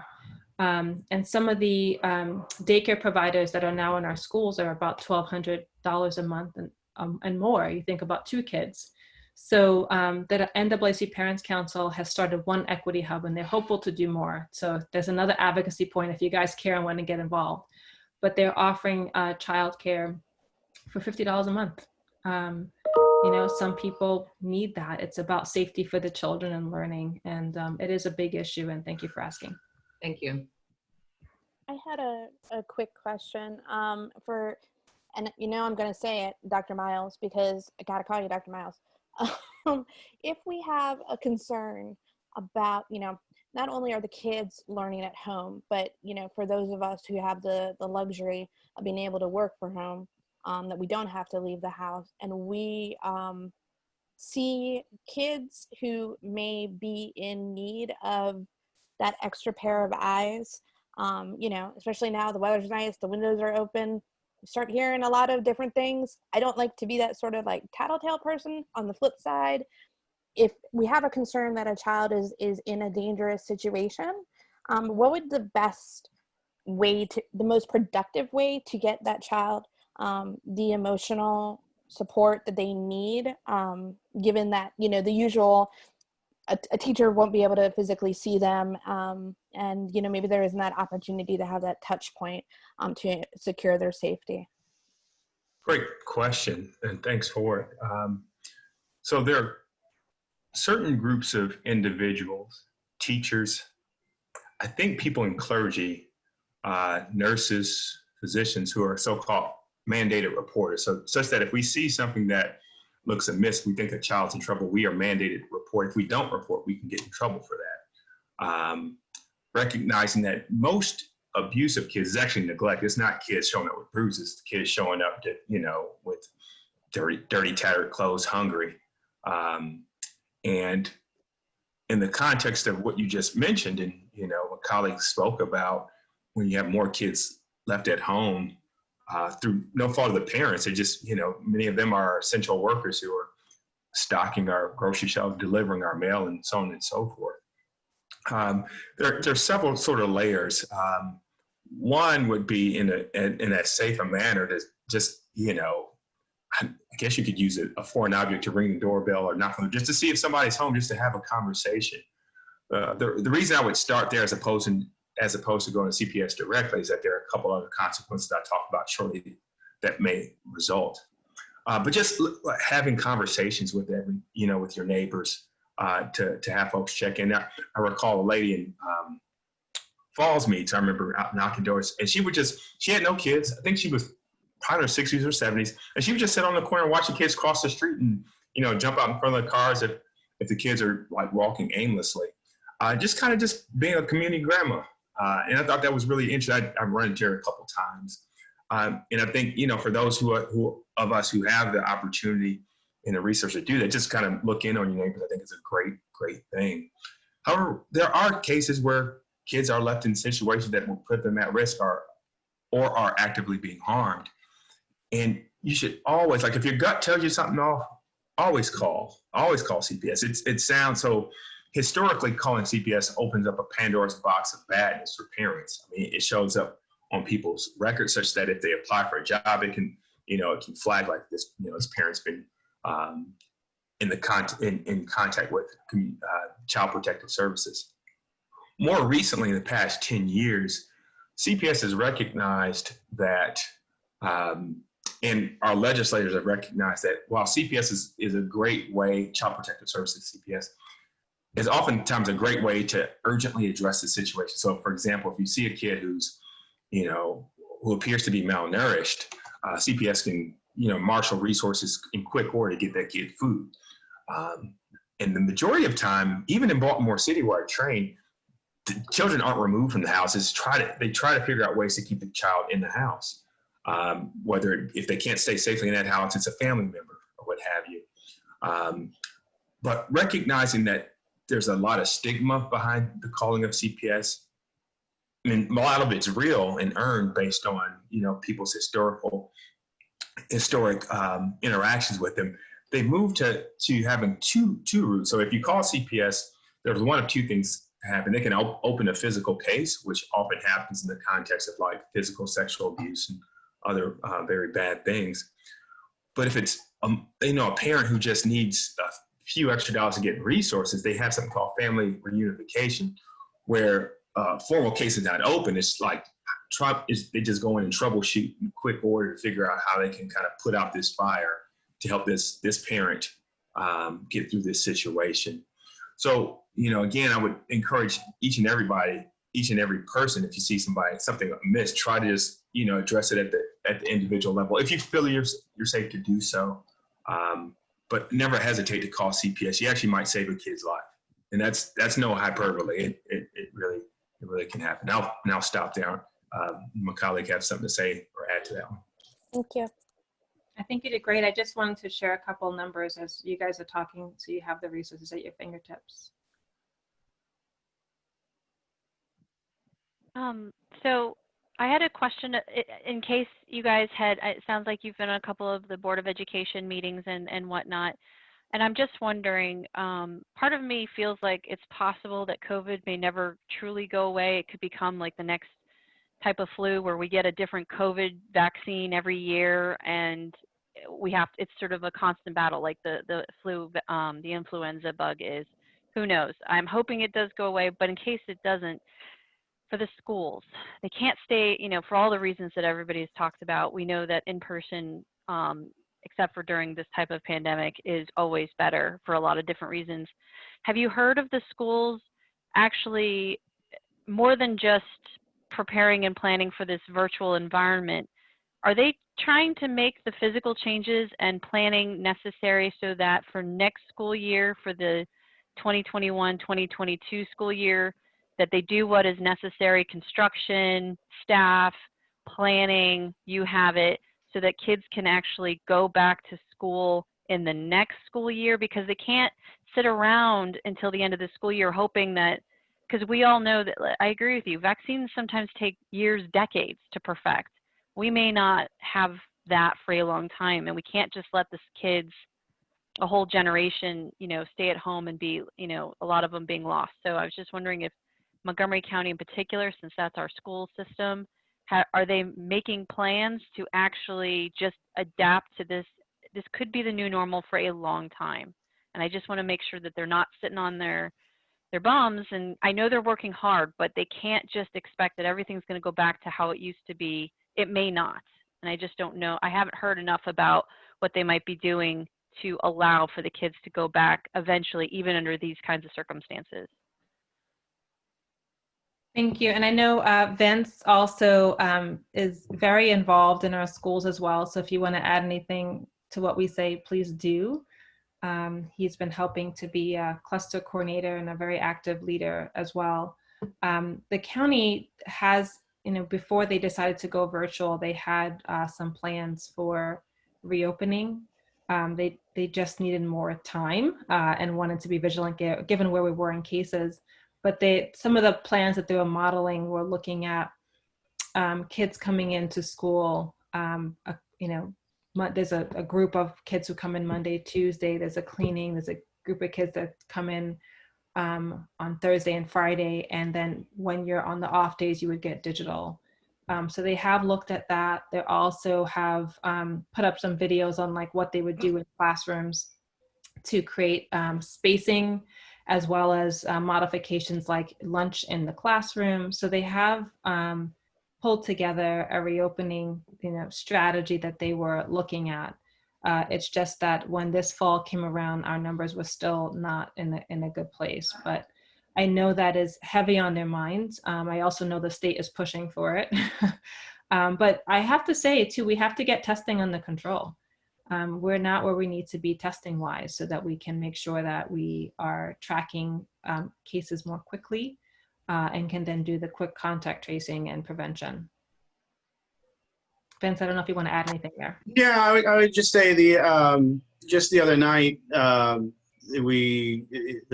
principal, Richard Montgomery, had a call with parents, and he was saying there's a group now within MCPS that is planning the reopening or the resumption of in-person instruction. And he suggested that it might begin with student populations that are most adversely affected by this situation. So that would, it could mean English learners, it could mean the special ed students, certainly.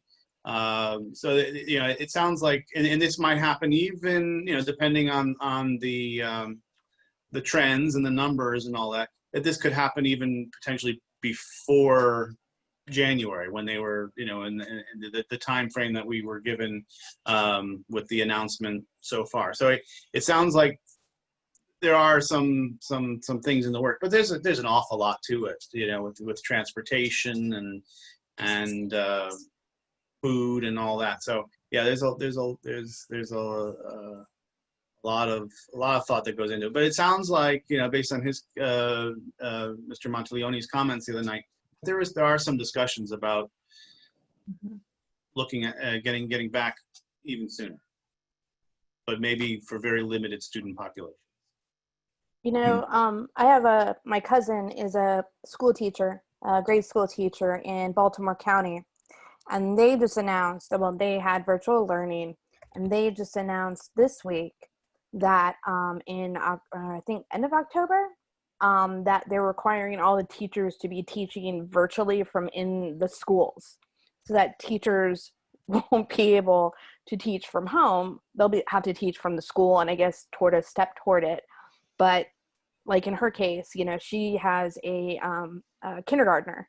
So in those cases, she's got less than a month to try to find childcare.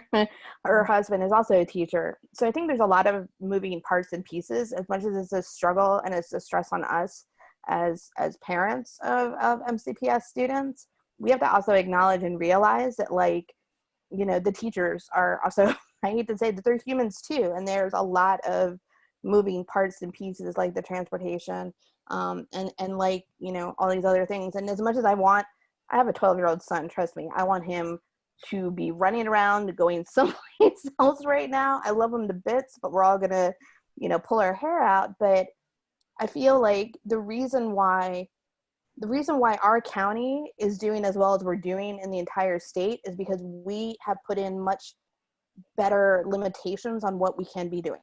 The reason why, and Dr. Myles can totally push back on me, the reason why we're on the mandatory quarantine for New York and New Jersey is because the rest of the state was not on that same level of clamping down and going too far forward, too fast, too far.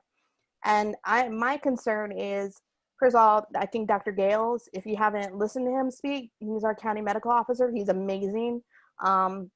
He's spot on. He also gets an enormous amount of vitriol toward trying to keep all of us safe, but I think that he's got the right approach, and I'm just hopeful that that we stay on that track, because at the end of the day, I want my child to socialize. I want all kids to have the best school experience, but they're not going to have that best experience if they are concerned about their health and their safety and the health and safety of their family as well. Kids are not, immune to acknowledging their place within the, our social circles. So I think it's a tough road no matter what.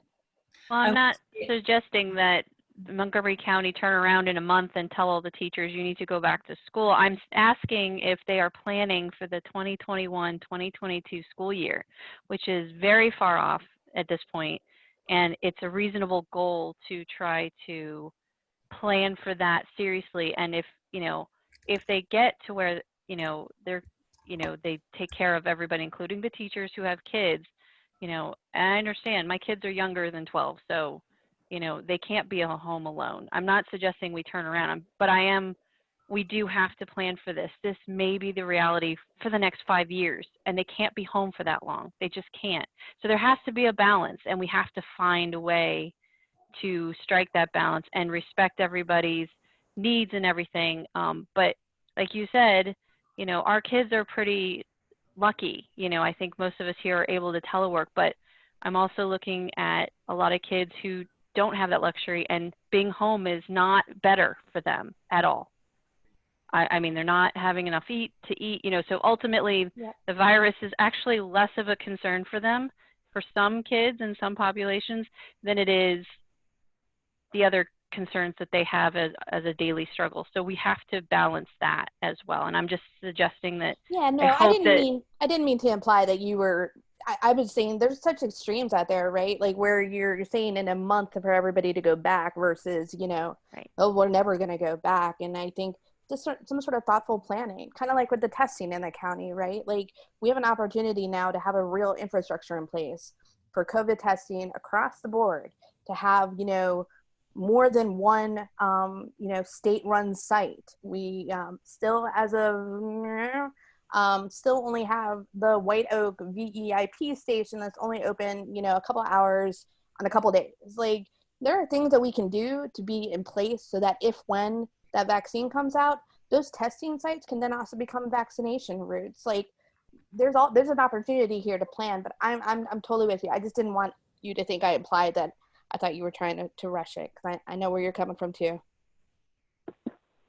This is Damien Espinoza. To piggyback off Sarah's question, I guess this is really for anybody who can answer it. Has Montgomery County School District, after the governor provided local jurisdictions the authority to open schools, have they set a metric or a bar? Like, for example, the CDC has said that when positivity rating of testing is under 5%, for 14 days, which it has been in Montgomery County, that's, you know, schools can open. Has the county, and specifically the school system, said, hey, this is no kidding our metric, either 5% positivity rating or when testing reaches this capacity, or, and the reason I ask is I haven't heard anything. So when Sarah says, what are they doing to plan to reopen? Well, what's their metric to reopen? What do they want to see in concrete terms? That's really for anybody who can answer it, because I haven't been able to get an answer from anybody in the county on that. That's a really good question, and I honestly don't think there's an answer yet. I was at the Board of Education meeting virtually, obviously, last week, Thursday, and the superintendent actually spoke to that, and what he said was that the superintendents in Maryland are getting together to discuss what metrics they can look at. You know, I know that in the county, they were looking at positivity rates and others, but they are meeting together to define how do they measure when is an appropriate time for school. So I know they're working on that, but we haven't heard definitive answers, at least publicly yet.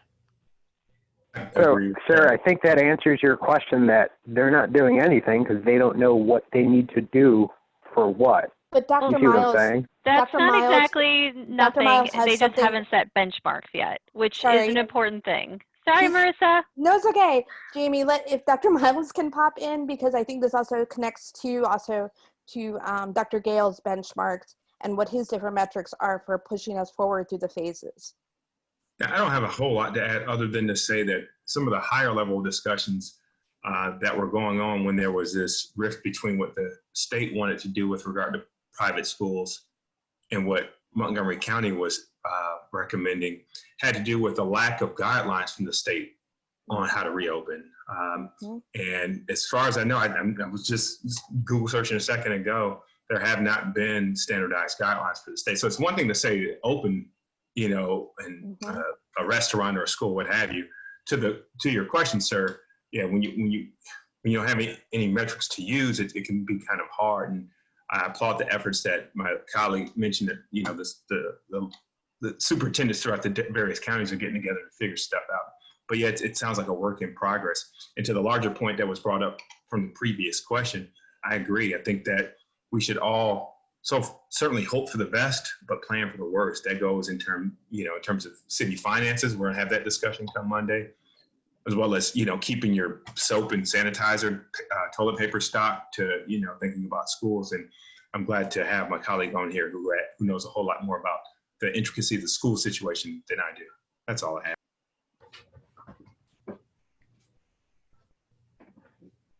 Any other questions? Yeah, going to this thing, one of the things that's showing up, this is Maura, is that the private schools are showing a higher positivity rate for COVID. Now that some of those private schools in Montgomery County and also Baltimore County is also one I think I've heard some stuff about, that, you know, people being a work in progress, is that a lot of those schools are having COVID situations now with the students and the teachers.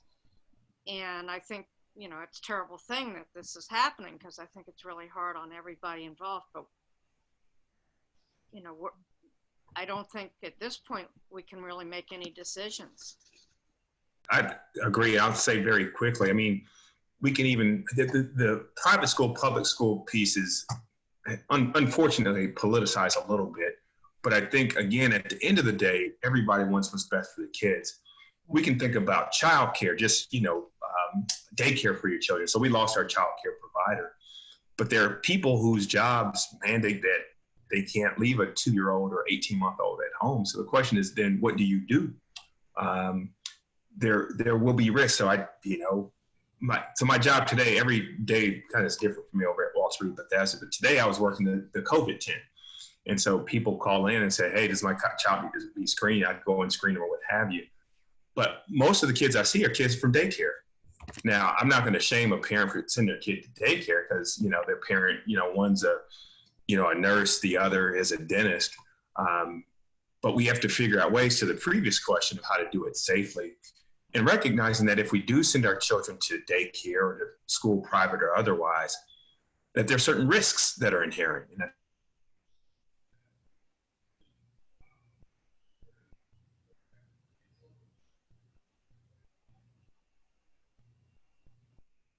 I think he froze momentarily. I think each individual, family, others. So that. I was going to add, thank you, Dr. Myles, but you froze just a little bit. So I don't know if we heard the last sentence. Not a whole lot, other than just each individual situation is different. You have to, you know, calculate whether the risks and benefits. And thankfully, I think even with the rift between public and private schools here in Maryland, there's no private school that I know of in this county that's willfully doing badness to kids. They're trying to do the best they can in the context with the tools that they have. And we just have to be willing to support them as best we can. And, you know, and if we do send our kids there, just recognizing that there are certain risks. And part of the risk is not just to the kid, but it's, you know, if you have not just parents, but if you have grandparents living with you. We were seeing a lot of that in New York City, for example, where you have multi-generational households. So these are all things to be thoughtful of. That's a lot. So why I was saying that is the private schools usually have a lot, you know, lower ratio of teachers on students and a little more space and things like that. And they're struggling a little bit now that school has started. And that's the point I'm bringing out. I mean, I think it's terrible, you know, that the kids can't go to school.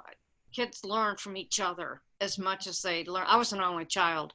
Thank God for school, you know, but and I hated school for education, but just learning, just social, yeah, you know, social things and stuff, because I never learned to share or anything like that at home because I didn't have to. But I think that what's going on in the private schools in Maryland is kind of an important thing to look at as far as having the kids the public kids going back to school where there's less resources. Yeah, I can share that the city of Rockville, and there's a call that happens, it was every week until this past week, but every Thursday we meet with Dr. Gales and Dr. Stoddard on where we are, what's going on in our cities, what we need to advocate for. And today they were talking about the private schools. I know that the county's meeting with the private school leadership. They had a meeting last Thursday, and I think there's another one coming up, but they have seen about 12 schools, we won't share names, that have had COVID cases and exposure between students and teachers. And, you know, the county's been trying to help them navigate how do you handle the situation to help slow the spread and do the contact tracing. So it is a huge concern. And I also get the social issue. I have 2 kids of my own who are at MCPS virtual, and we went to an outdoor, I was a Girl Scout troop leader, bridging ceremony, and the girls were distant, but they were looking down. And these are the same girls who, like, on Messenger, kids text each other all the time, but seeing each other and having that human interaction was awkward. So that social emotional piece is huge. And, you know, parents are now trying to find creative ways around that. So. But if you guys have questions that you want us to ask the county or issues you want us to advocate for, we meet on Thursdays. So send them along. I'd like to wrap this discussion up so we can save a few minutes for our last agenda item, which is also important. I certainly wanted to thank Dr. Myles, Councilmember Ashton, for joining us this evening and sharing your perspective and your expertise. You've given us a lot, I think, to reflect on, and a lot of good information. And I think it was a very good discussion. Thank you. Thanks for y'all's patience. Thanks for what y'all do. No problem. Thank you. So moving on, just quickly to our last agenda item, because I know based on everything we've just said, everyone is sick of 2020, so let's jump ahead to 2040. Think about a more positive future. Hallie, could you, do you have to make me a host for me to share my screen? Okay. All right.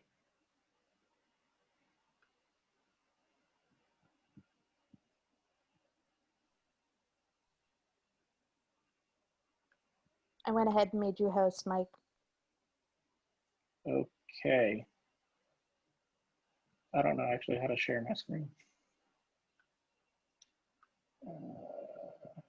A little green up arrow at the bottom of the, at least on my screen. If you just toggle, Mike, your cursor, I think you'll see at the bottom of your toolbar, the little green screen. It says share screen, the arrow. Do you see my, do you see my screen, no? You know, I could head down the bike path and pop in if you needed help, Mike. Good. All right. Well, that's not going to work. You could also just email either Marissa or whomever with the document, and they can pull it up on their screen. Yeah. If you drop the link in chat, I can do it that way too. But you have to give me host back. Okay. Oh, technology.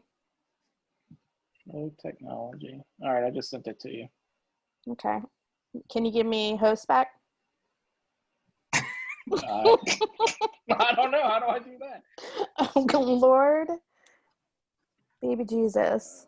If you hover over Marissa's screen, there's like a box in the top right corner that'll pop up and it's blue with 3 dots on it. And if you click on that, it'll say make Marissa host. Yeah, no. Page 86. You right click on Marissa's file. That worked for me before to give it back to her. Do you need to? Because I can share my screen without doing all of that. Yeah, I can't. Oh, I might be able to. Wait, let me try. Maybe Mike is just faking us all out. Nope, the host disabled attendee screen sharing. You know, this is a Saturday Night Live episode, right? This is. This totally is. Maybe I can act it out. To Mike? You should have never given it to me. I don't know why you do. Oh, wait, here we go. How do I reclaim it? Hold on. I got it. There you go. Hey, look at that. All right, let me share my screen. I'll make a special note never to give Mike host access. Right? Jeez. Lesson learned. I'm really sorry about that. I also have way too many things. Give me one. I knew I should have practiced beforehand. Hallie gave me a pep talk today. She's going to be fine. Everything's going to be fine. I got this whole false sense of security. Sure enough, the first time I tried to do anything, I can't do it. You are. We need to be playing the Brady Bunch song. The Brady Bunch. Know, right? I'm trying. Hang with me. So while Marissa is getting that up, just by way of introduction, I think we just wanted to have a brief discussion about the Rockville 2040 plan. I know many of you have been to prior TCA meetings. You've seen this information presented by city staff. TCA has hosted a couple of meetings on it. The city has been at this now since 2015. For For those of you who are new, especially new to Twinbrook or to Rockville, the Rockville 2040 plan is the city's master plan, their comprehensive plan, which they're mandated to have by the state. And so they have been engaged in a process to update the city's master plan, which hasn't been updated in quite some time. Although some neighborhoods like Twinbrook have recently had their neighborhood plans updated. And Twinbrook's was updated in 2009. And so the city doesn't really operate from a top-down perspective. Again, this is going on 2015. There's been dozens of meetings with residents from the city, both all together, and then individual neighborhood meetings where they've come out and they've proposed certain scenarios. They've asked what's important to the neighborhood, and then come up with some ideas, and people got to sort of vote on those ideas. And then they, were incorporated into this plan. The reason we're raising it tonight is that the Planning Commission is considering the part of the plan that has to do with the individual planning areas. So Twinbrook, both on the north and south sides of Beers Mill, are considered Planning Area 8. And so there are several significant changes that are being recommended for Twinbrook, both land use changes and proposed projects.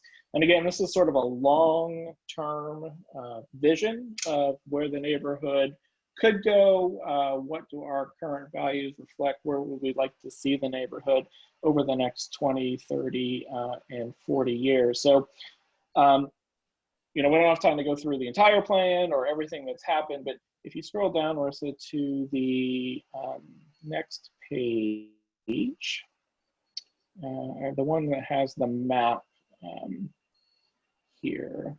All right, so here we go. So there's some significant changes. So, Twinbrook is represented on this map, everything to the right of Norbeck or First Street, which is that thick dotted dashed line. The left is East Rockville, and then Twinbrook is everything between Rockville, Pike, kind of First Street, Rock Creek Park, and Twinbrook Parkway. Twinbrook was built in the 40s and the 50s and the 60s, and was primarily built as single-family residential homes with some apartments over kind of by Rockville High, over by Twinbrook Parkway. More recently, some townhomes were built close to the metro. So based on kind of a scan of housing and affordable housing and issues and anticipated issues the city sees and feedback from neighbors, they've come up with some land use changes, which you'll see here. All of that orange kind of along Beers Mill Road, where it says RA, the city is recommending to change that land use and zoning from what's currently single family homes to residential attached, with the vision being that in addition to single family homes, other possibilities would exist for things like duplexes or triplexes or even fourplexes, or row houses like you might see in cities like DC. Part of the reason for that is to take advantage of the county's Beers Mill bus rapid transit that they're working on, and hopefully will be implemented sometime in the next 10 to 20 years. If you have a bus rapid transit, then you want to have enough density of people to ride it and support it.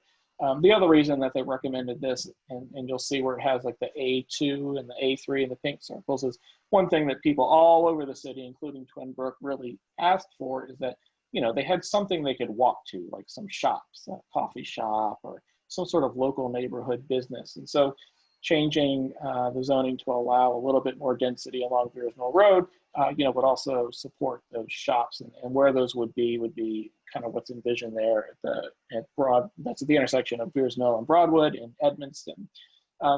Some things haven't changed, like the Twinbrook Shopping Center in 2009. That zoning changed to allow a mix of both residential and retail. So But obviously nothing has happened there since 2009. There has not been any redevelopment or any proposed redevelopment.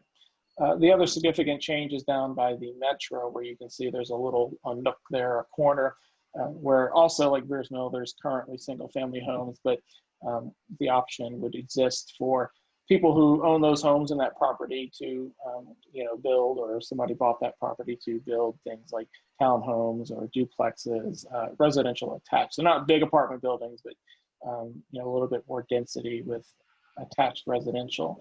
And there's a couple of smaller changes along Norbeck. You'll see that the First Street part and the part north of that are also proposed to be rezoned to allow a retail residential mix.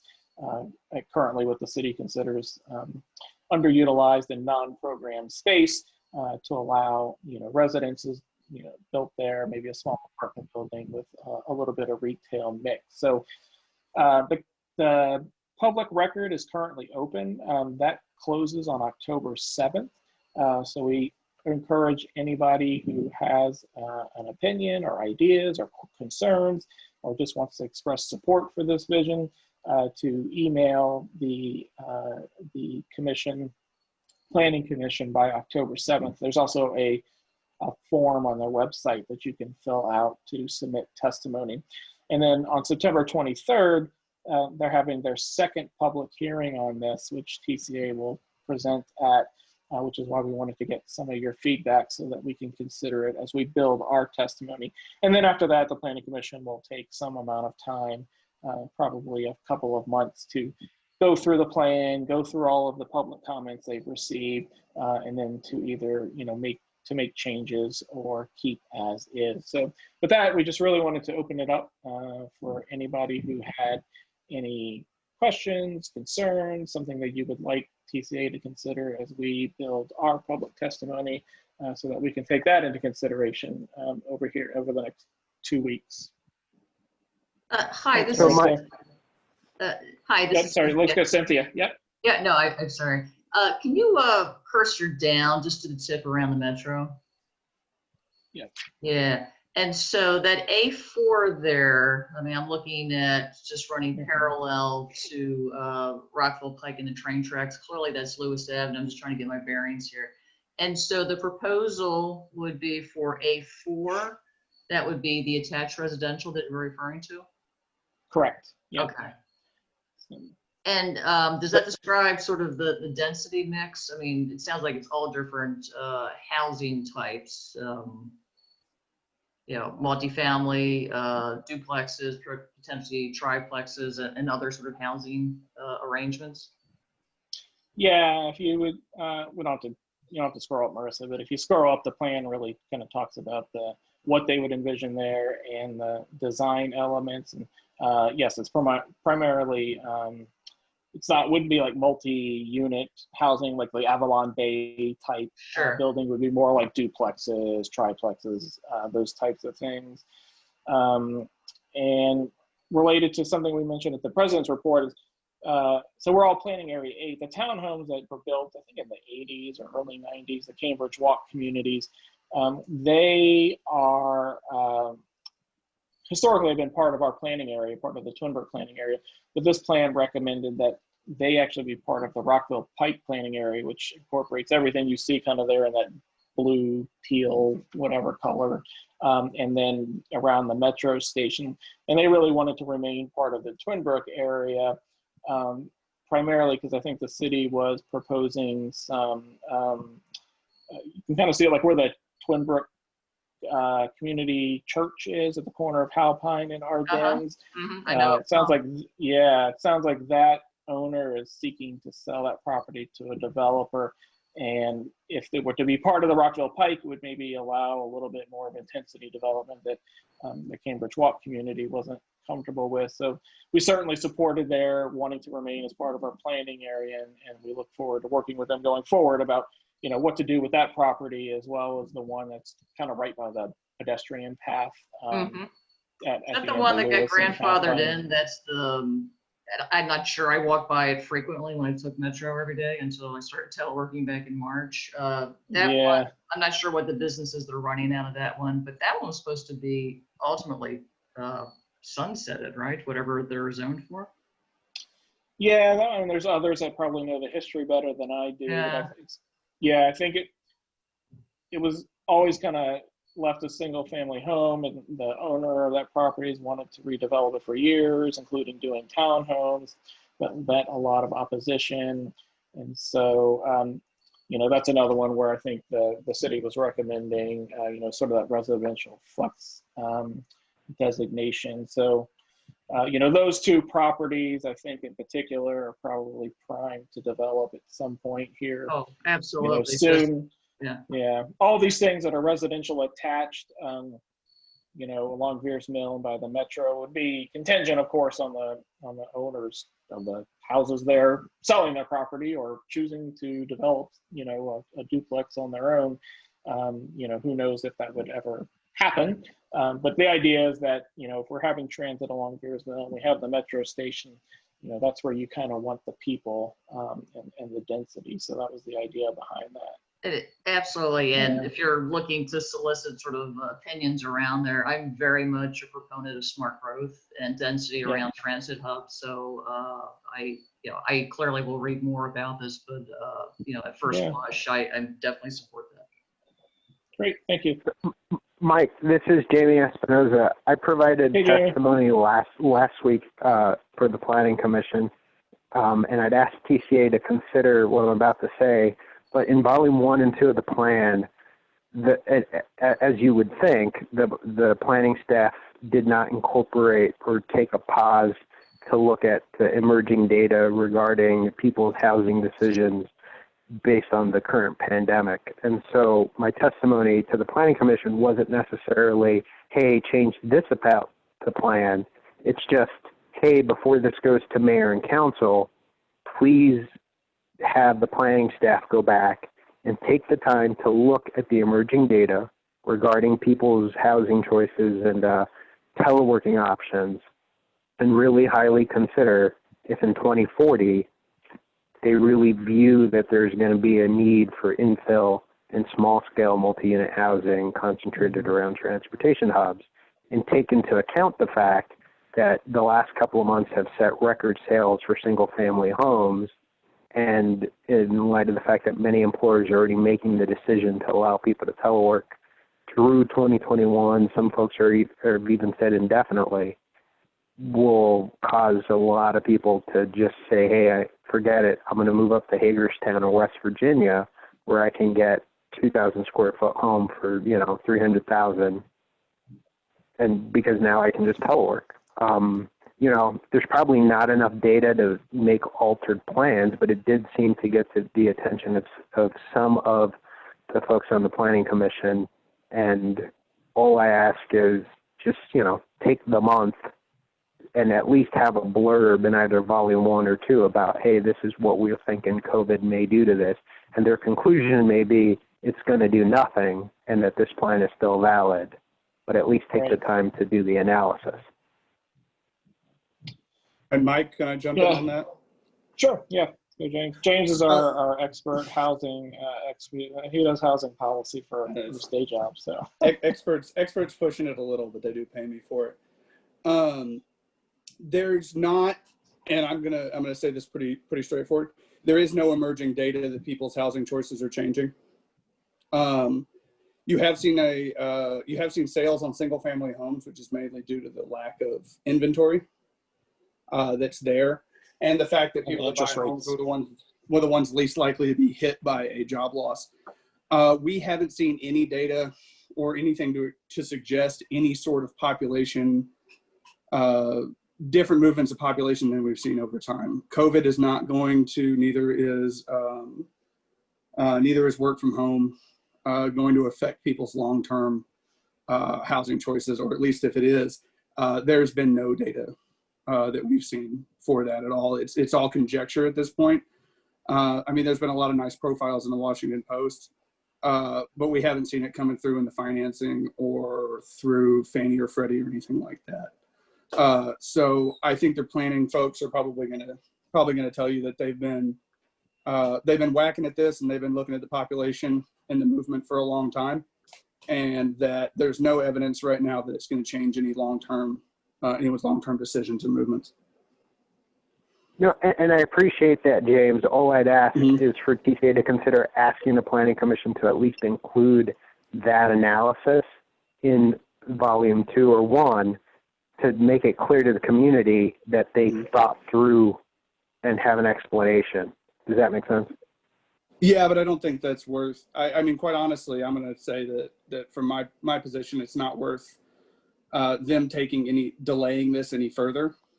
And their analysis is going to be that we've got no good hard evidence, and no one's put out any good hard evidence that it's changing anybody's decision or incentives.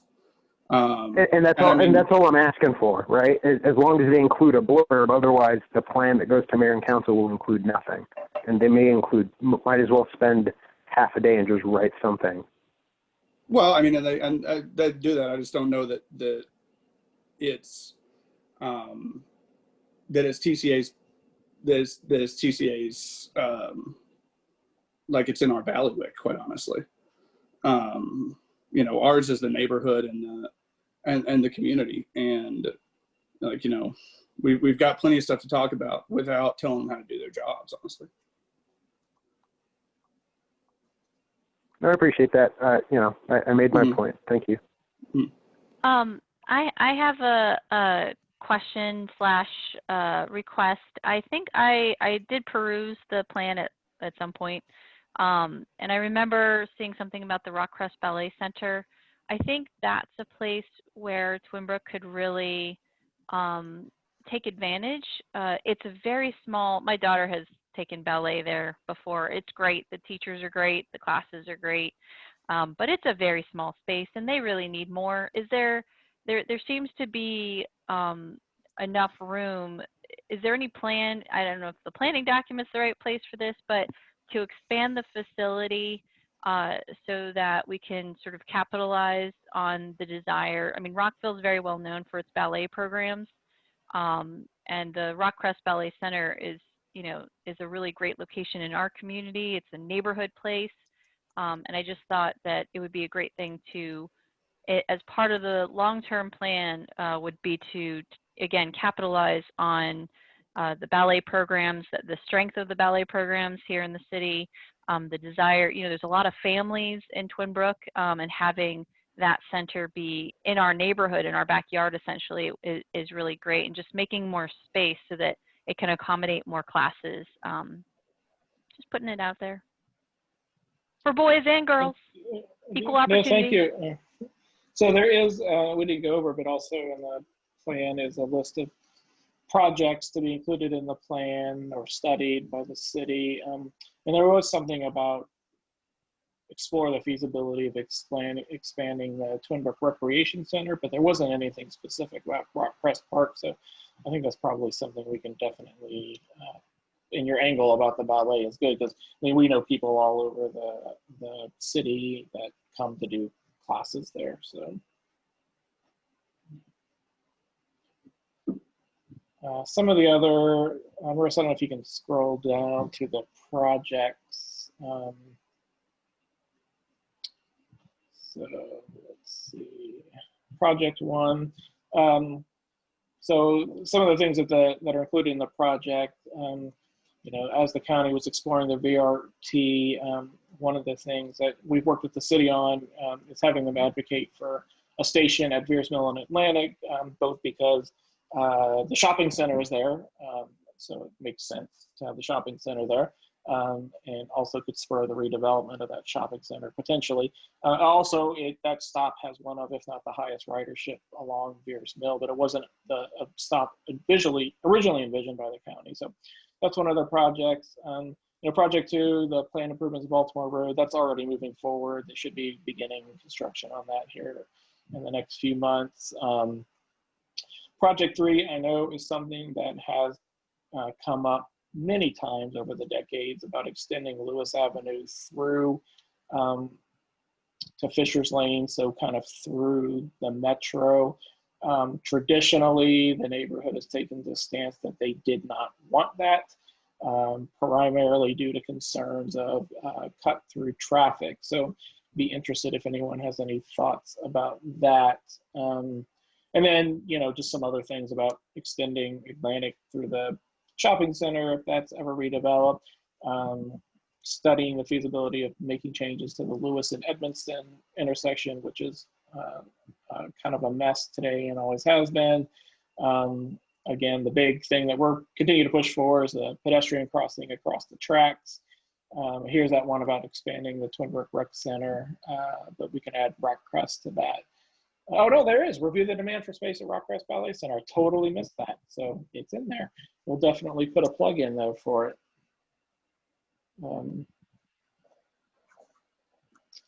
I didn't think that was in there. So anyone else?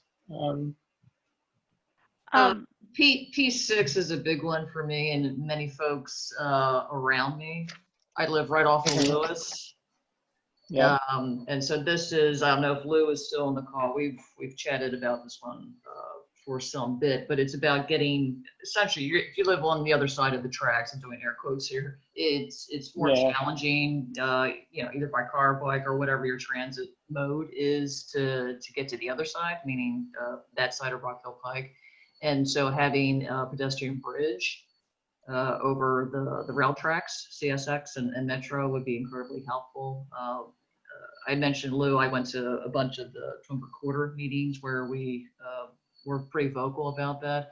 Apparently it's not part of phase 1, but it may be considered, I forget, either phase 2 or phase 3. Right. Great, yeah, thank you. Yeah, that is something that seems to unite the neighborhood, is getting that pedestrian crossing. So we will continue to push for that as much as we can and move forward. The last thing we heard on that is that city staff were looking at options. They were looking into getting a consultant to refine those options and maybe get some cost estimates. We were supposed to, or we expect to be hearing from them soon to present their findings, which we will certainly share with you all. So that's been kind of the first phase of this this project. So. Hey, Mike, this is Marissa. Yep. The other thing that we can do to advocate for the crossing, because it's not going to happen unless the entire community shouts repeatedly for it, is that we need to advocate with our state elected officials to get the funding to make that crossing happen. The only commitment that Twinbrook Quarter, the developers, and of course I'm blanking, BFSL, that they've made is to the actual land where the crossing would end. There is no commitment money-wise to actually build the crossing, to negotiate with CSX or anything else. So we're at the point right now that, and it cannot hurt for anybody on this call, anyone in the community, to, you know, advocate, send an email. All of our state legislators are, you know, they're out of session, and they too are working from home. And I would really encourage everybody to send a note to, you know, Delegate Julie Pelikovich-Carr, Senator Cheryl Kagan, anybody, telling them that this is a priority and that we do need additional funding to make this happen, because it's not going to be done alone by BFSL, and it's not going to be done alone by BFSL in the city. Thank you. I agree. Yeah, Marissa's absolutely right. It's something that is going to have to be a multi-government cooperative effort. You know, developers, they will toot their own horn and say they've committed millions of dollars to build the landing for the pedestrian crossing, which is great. But Cynthia, like you pointed out, that's in a future phase, years and years away. So we're eager to hear from city staff on what they've come up with, because they could have an alternative that works better than that, something that we can then tangibly take forward to, you know, work with our elected officials, both at the city, county, and state level as needed. And we will certainly be calling on the community to help for that when that time comes, which is hopefully sooner rather than later. All right, anything else? Anyone else have any thoughts, questions, concerns? Yes, I just, can you scroll up real quick? I think it's project number go up, I'm sorry, project number 3, I think. This is the one, yeah. So I know you were asking about how people were feeling about this, and historically it's not been popular. However, I would say from the perspective of traffic and the number of multi-unit apartment buildings that have been added to Twinbrook Parkway, I am less concerned about cut-through traffic than I am about the ability of the Twinbrook residents to have easier access to the metro station, because literally going from, let's say you're far enough away that you need to drive or whatnot, having to drive through the neighborhood, dump out onto the Twinbrook Parkway just long enough to come back in is also, it can impact the flow of traffic there. And so I think, I don't see any negative side to giving ourselves better access. There are already plenty of vehicles who do cut through our neighborhood. They go through our dens. And I don't think we're gonna slow that down necessarily. But, you know, I think it would improve the flow of traffic from the Twinbrook side of things, specifically for the residents, and especially on the residents on the north side of Veers Mill, who have to come across and maybe travel through the neighborhood to the metro. This would be the most direct route. So I would vote to advocate in favor of project number 3 for that reason. And also that I'm just a big fan of grids and connecting things, and the more redundancy we have, the less breakdown we can expect when something does go wrong on one leg. I love that about this neighborhood. If something goes wrong, like there's a big truck in the middle of my street, I can just go around the block and get to my house from the other side. So I'm a big fan of grids and redundancy, and that would just, in my view, add one more redundant system for when the inevitable happens and something happens on Twinbrook Parkway and gridlock. Great, thank you. Anyone else? I would just add, I totally agree on the, sometimes, you know, we work awfully hard to try to keep people out of the neighborhood, but we have to remember sometimes we want to get out of the neighborhood too. And I always lament that there's no way to get to the Pike other than going from Edmonston or the Parkway. It just, you know, feels like once upon a time there probably were crossings envisioned, maybe like at Broadwood or something like that. But yes, Well, back there actually was, Vincent, this is Cynthia. There actually was, it predates, my husband and I, we've lived here for 25, 26, even longer years. Yeah. But well before then, there was a crossing exactly where we're all trying to pitch for the new pedestrian crossing. It was along that same lines. And apparently back in the day, you know, you could just drive your car right across the tracks. So. Well, I can talk about that. There was a railroad opening. I used to walk across it before the metro came through. They also closed it because there was a death there at the railroad. That was why it was closed up. But yeah, I was here. Could you literally, I mean, that was the urban legend. You could drive your car across that. Able to go over there, which was great. Yeah. Yeah. Right. Anyone else? I know it's getting late, but we.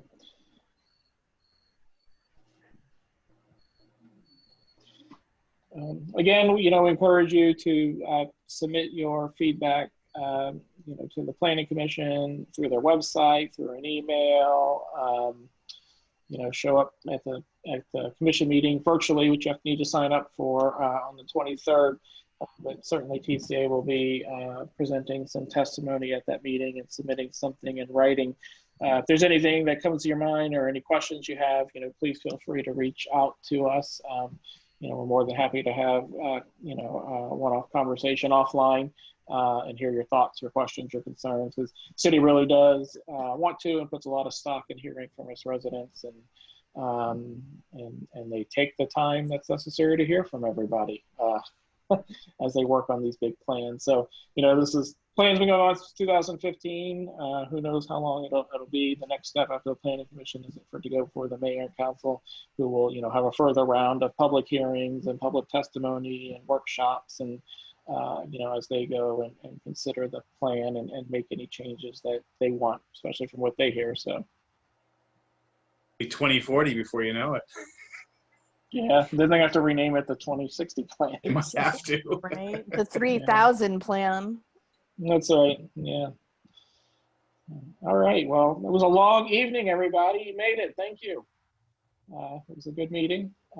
Appreciate everybody coming out. I know we lost some folks there at the end, but I want to thank everybody for joining, and we will schedule another meeting, hopefully one more before the year's out, but I know it gets tough around holiday time, so we'll just have to see. Maybe it'll be mid-January.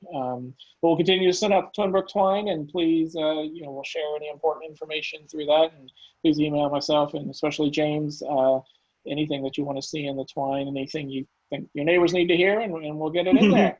I have a very loose editorial policy, so just send me whatever you've got, and I'll we'll make sure that do your own spell checking, in other words. Yeah, it's You let a groundhog in. The groundhog was awesome. The groundhog was amazing. We need more groundhog. We need more wildlife. Natural wildlife. If you get good fox photos, I'm a big fan of fox photos. So just send me what you've got. Anything going on in the neighborhood, kids' birthday parades, whatever you got. Like send them all my way, and we'll spread the love while we're stuck inside. Great. All right. Everybody. Well, thank you, everyone. Good night, everybody. Good night. Good night. Everyone. Bye, everybody. Bye.